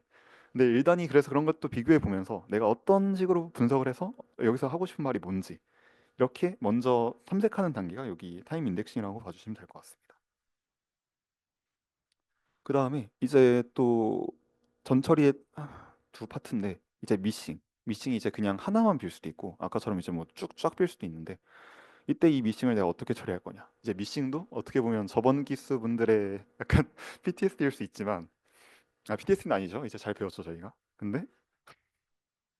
근데 이제 이 시계열의 미싱은 쪽 시계열이란 특성 때문에 좀 다르게 넣을 수가 있어요. 그래서 원래 같으면 저희가 뭐 임퓨테이션 저번 학기에는 이렇게 막 배웠는데 그런 것보다는 그냥 되게 단순하게 시계열 양쪽 시계열인데 가운데 값이 비면은 그냥 양쪽 시계열의 뭐 평균이나 아니면 뭐 중앙값 같은 값으로 저희가 보관을 할 수가 있어요. 그래서 그 보관을 인터폴레이션이라고 하고 이것도 기법이 되게 엄청나게 다양하게 있는데 사실 뭐 실제로 필요할 때는 찾아서 보면 그렇게 어렵지 않을 거거든요. 저희가 이렇게 되게 이론적으로 봐야 될 내용은 아니고 그리고 실제로 지금 제가 사용한 데이터는 따로 미싱이 없어서 이거는 따로 적용을 하지는 않았습니다. 그다음에 이제 아웃라이어 처리라고 해서 이것도 이제 저희가 시계열을 모델링을 할 때 이것도 좀 헷갈려서 좀 찾아봤었는데 만약에 이제 저번 학기 공모전 주제가 막 축제 이런 거였거든요. 이제 인구 통계 데이터를 보면 그 인구가 시간에 따라서 이렇게 막 분포를 플로우를 하는데 거기에 갑자기 막 특정 이벤트가 생기면은 이걸 내가 모델링에 포함시켜야 되는지 아니면 이걸 모델링에서 빼야 되는지 약간 그게 헷갈렸는데 이제 몇 번 되게 많이 돌려봤는데 이게 들어가니까 모델이 좀 유의미하게 안 나오더라고요. 이게 추정을 잘 못하더라고요. 그래서 이거를 그냥 빼고 원래 그냥 사람들의 인구 플로우를 모델링 하는 게 더 맞는 생각이겠다. 그래서 이제 뒤에 그 축제 기간 이런 걸 뺐는데 이런 것처럼 이제 모델링을 할 때 내가 아웃라이어로 생각되는 거를 넣을지 말지 그걸 뺀다면 이제 그냥 아예 그 기간을 제외해 버릴지 아니면 이제 그 기간을 비운 다음에 이제 뭐 그 기간을 비운 기간에 대해서 내가 다시 인터폴레이션을 채워줄 수도 있어요. 그래서 이런 여러 가지 아이디어를 갖고 이제 딱 여기가 프로세싱까지 하면 이제 분석할 수 있는 시계열이 완성이 되는 거예요.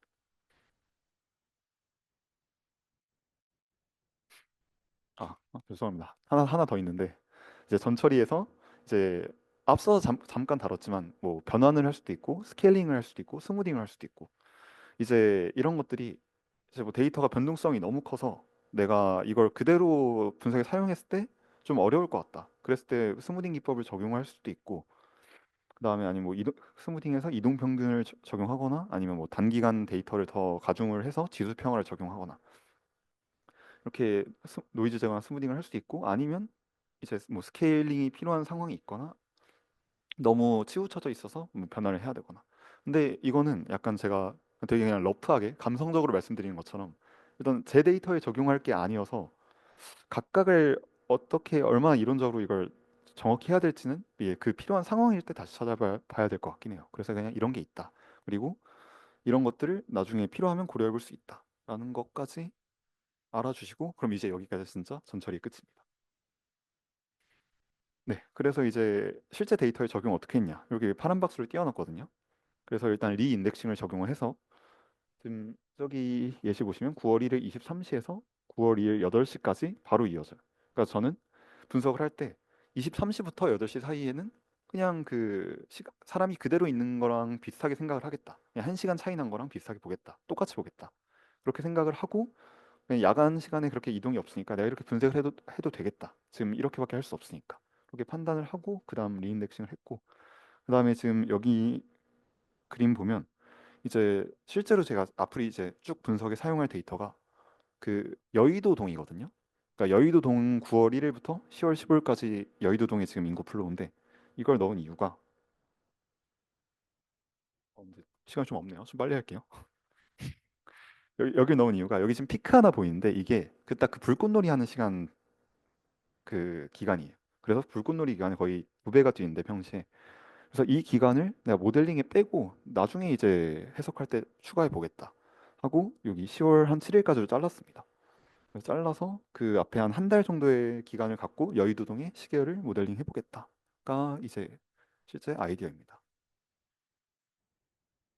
네, 그래서 이제 딱 이제 준비가 됐죠. 이제 그럼 시계열이 딱 됐고 인덱스 딱 잡혀 있고 거기에 대해서 그냥 단별량 시계열, 유동인구, 시간대별 유동인구 이렇게 잡혀 있으니까 그럼 이제 스테이셔너리티 확인하고 아리마로 들어갈 수 있겠다. 사실 요 사이에도 이제 내가 그럼 아리마를 쓸지 이제 아니면 뭐 다른 시계를 쓸지에 대한 판단도 넣어보고 싶었는데 이건 진짜 아무리 찾아봐도 약간 어느 정도 임피리컬리하게 결정을 하더라고. 내가 뭐 막 1D CNN 뭐 LSTM 뭐 GRU 이런 딥러닝 계열 모델을 쓸지 아니면 그냥 머신러닝 시계를 쓸지 아리마를 쓸지가 진짜 그냥 그 연구자의 주관 그리고 그걸 실제 해봤는데 뭐가 잘 나오는지 이런 거에 갈리는 것 같아서 그런 부분은 선택은 뺐고 그냥 저희는 아리마를 했으니까 바로 아리마 한다 시작하고 그리고 앞서 배운 것처럼 정상성 검증이 있어야 되니까 바로 검증하면서 시작을 했습니다. 그래서 이제 앞서 다뤘던 내용대로 KPSS 테스트해서 이제 기무가설이 데이터가 스테이셔너리 하다는 검증이죠. 그래서 이 검증해서 실제로 스테이셔너리 한지 확인하는 거고 이것도 조금 찾아봤을 때 이 제가 이론적으로 완전하게 설명 못하겠지만 이 KPSS 테스트가 계절성 자체를 완전하게 잡아주진 못한다고 확인을 했습니다. 그리고 실제로 제 데이터도 계절성이 있는데 KPSS 테스트 통과를 했고요. 그래서 얘는 좀 더 추세에 대한 트렌드를 잡는데 좀 더 정상 비정상을 잡는 데 초점이 맞춰져 있고 저희가 계절성은 별도로 봐야 된다라고 여러 가지 스택 오버플로우를 참고해서 이제 확인을 했습니다. 자, 그다음에 네, 그다음 계절성 확인이고요. 제가 빨리 한다 그랬는데 너무 질질 끌고 있네요.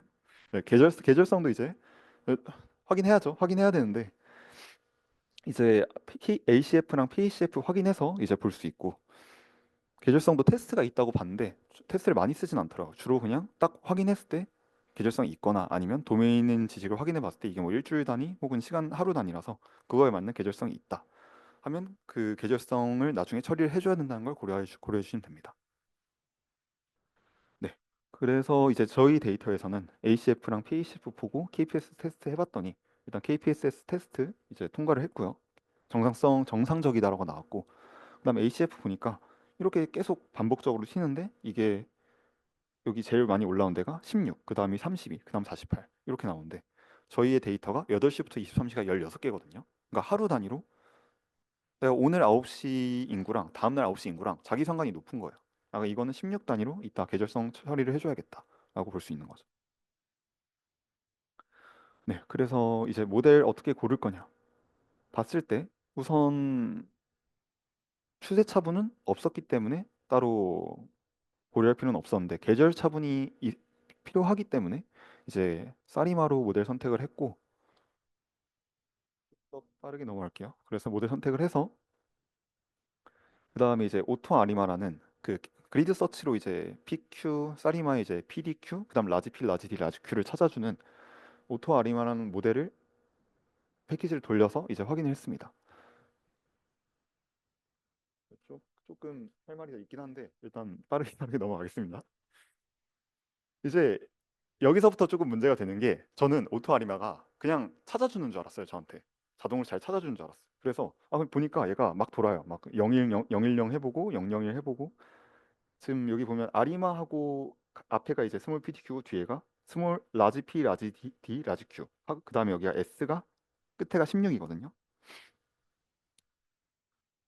펜도 안 쓸게요. 끝에가 16인데 이제 저렇게 잡으면 아 그냥 그럼 가장 좋은 모델 피팅 해주겠구나 했는데 이제 테스트를 하고 이제 서머리를 보니까 이제 서머리가 나왔어요. 서머리가 나오고 그냥 그 개수 코이피션트 괜찮네 하고 이제 리정벅스를 보니까 리정벅스 테스트가 이제 저희가 시계열 모델 피팅을 한 다음에 남은 잔차들의 자기 상관이 남아 있느냐 아니면 얘가 화이트 노이즈로 이제 모델 피팅이 잘 됐냐 잔차가 그걸 보여주는 건데 제가 이제 프로버빌리티가 지금 0에 가깝다는 건 지금 리정벅스가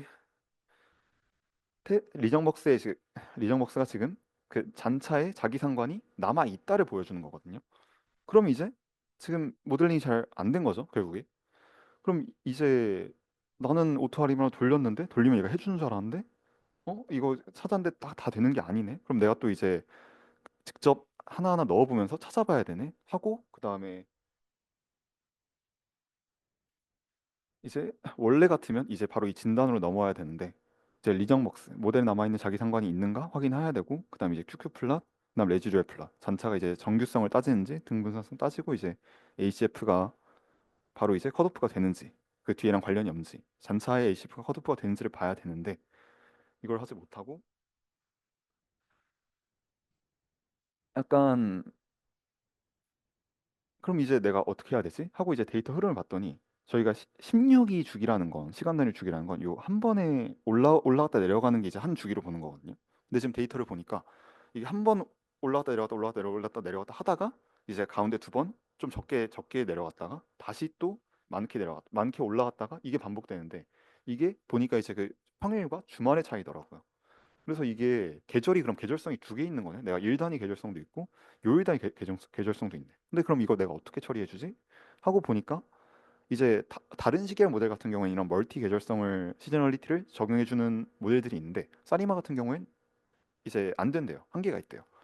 근데 그래서 이제 여기서부터 저는 이제 보여주려고 모델 피팅을 열심히 했는데 심지어 어제까지는 제가 어제 학술 부장님하고도 이제 막 여러 가지 설명을 들었는데 그때 보여줬을 땐 제가 이 리정복스 기무가설을 반대로 봤어요.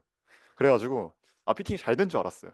근데 다시 보니까 하나도 된 게 하나도 없는 거예요. 그래가지고 그럼 이거 진짜 뭐 보여주냐? 그냥 내가 해봤도를 하고 끝나는 거 너무 슬프지 않나? 그래서 진짜 너무 슬펐는데 이제 정말 다행히도 이제 다른 걸 한번 시도를 해봤는데 저희가 이제 아리맥스 이런 걸 잠깐 다뤘었잖아요.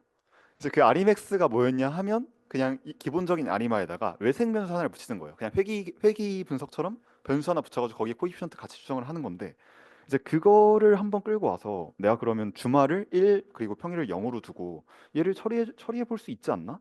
그럼 어느 정도 좀 완전하진 않더라도 주말의 그 계절성을 처리해 줄 수 있지 않을까 하고 이제 사리맥스 모델을 들고 왔습니다.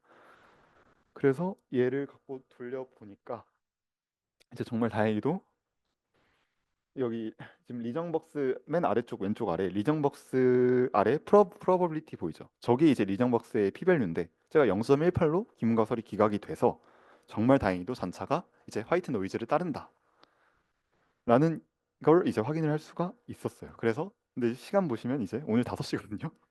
그래서 오늘 5시에 이거를 이제 성공해서 이거라도 이제 공유를 드리고자 그리고 이제 나중에 이제 외생 변수 같은 거를 포함시켜서 이렇게 모델링을 해볼 수도 있다 보여드리려고 갖고 들고 왔습니다. 그래서 이제 화이트 노이즈 잔차가 이제 화이트 노이즈 따르는지 이제 왼쪽 위에 보니까 실제로 잔차가 완전 그 화이트 노이즈 따르죠. 이제 그럼 모델이 잘 설명을 했다 볼 수 있고 그 다음에 요 2, 4분면과 3, 4분면이 모델의 정규성 QQ 플롯하고 그다음 이거는 저희가 다룬지 모르겠는데 뭐 KD 뭐 빼도 될 것 같아요. 예, 요거랑 요거 이렇게 있었는데 요거 두 개 봤더니 정규성 잘 만족하고 그 다음에 ACF 확인했더니 잔차가 자기 상관이 없다 뒤에 레거나 없다. 그러면 모델링 잘 된 거다. 이렇게 확인을 했고요. 그래서 이제 폴캐스팅도 해봤습니다. 물론 이제 아리마 이제 많이 찾아보면서 또 알게 된 게 아리마가 저희가 AR과 MA 갖고 이제 미래 폴캐스팅을 할 때 이제 발제 준비할 때도 되게 많이 얘기를 했던 게 미래 폴캐스팅을 하면 결국에 미래 아웃 샘플에 대해서는 MA 항을 추정을 해야 되는데 저희가 아웃 샘플은 데이터가 없는데 어떻게 오차를 추정하지? 그래서 A, 아리마 계열 모델들이 장기 예측을 되게 못한다. 그리고 예측해보면 되게 그냥 그 추세만 반복해서 얘기를 하더라. 그래서 장기 예측 못하지만 단기 예측 자체는 그래도 어느 정도 잘 수행을 하는 편이고, 그때 이 단기 예측을 했을 때 어느 정도 단기에서 뭐라 그러죠? 그 신뢰 구간도 알 수 있다. 이런 점들이 어떻게 보면 딥러닝 계열 시계열 모델이 예측은 더 잘하더라도 이런 신뢰 구간과 아니면 단기 예측성에서는 아리마가 계산도 빠르고 어느 정도 신뢰 구간도 볼 수 있고, 이런 점에서 의의가 있다라고 보실 수 있을 것 같습니다. 네, 그다음에 이제 해석인데, 이것도 원래 제가 원했던 건 약간 AR과 MA 개수를 갖고 실제 시계열이 어떻게 돌아가는지, AR 개수 1이 막 뭐 코에피션트가 0.8이면 내가 전 시간에 비해서 지금 시간이 0.8만큼 뭐 관련이 있으니까 이걸 내가 어떻게 유의미하게 숫자로 쓸 수 있지 않을까라고 생각을 했는데, 이제 왁스 부장님의 얘기도 듣고 좀 찾아보고 하니까 그 개수 해석을 그렇게 직접적으로 할 수는 없다고 하더라고요.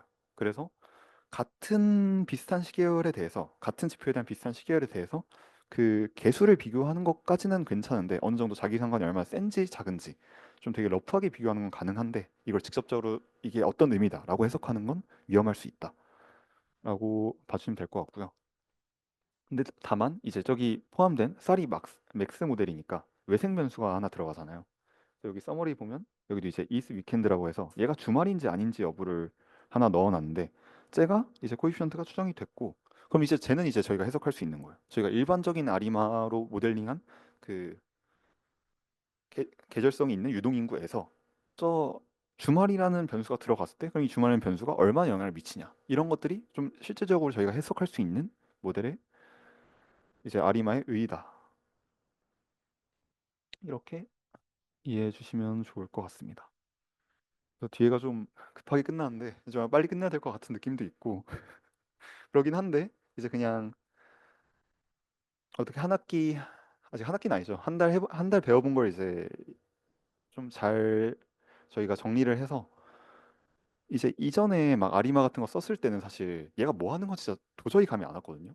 근데 막 찾아보면 뭔지도 모르겠어요. 막 PDQ 모수가 있는데 P는 뭐고 Q는 뭐고 찾아보면 진짜 이해도 하나도 안 되고 그냥 돌릴 수밖에 없게 됐는데, 이제 또 학술부장님이 좋은 주제 가져와 주셔서 이거 되게 유익한 배움을 얻을 수 있었으니까 나중에 이제 아리마 같은 거 모델링 할 때 훨씬 좀 더 정확하게 해볼 수 있을 것 같고, 그게 아니라 다른 모델을 쓸 때도 내가 아리마랑 비교해서 아리마가 생각하는 시계열의 철학이랑 그냥 아무 따 예측하는 LSTM 같은 그런 딥러닝 모델의 철학이랑 비교해놓고 내가 뭐 좀 선택을 할 수도 있는 거.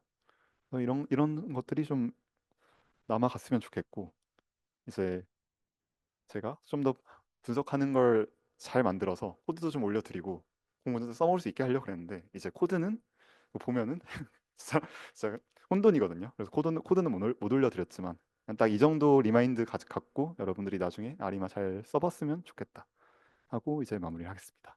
감사합니다.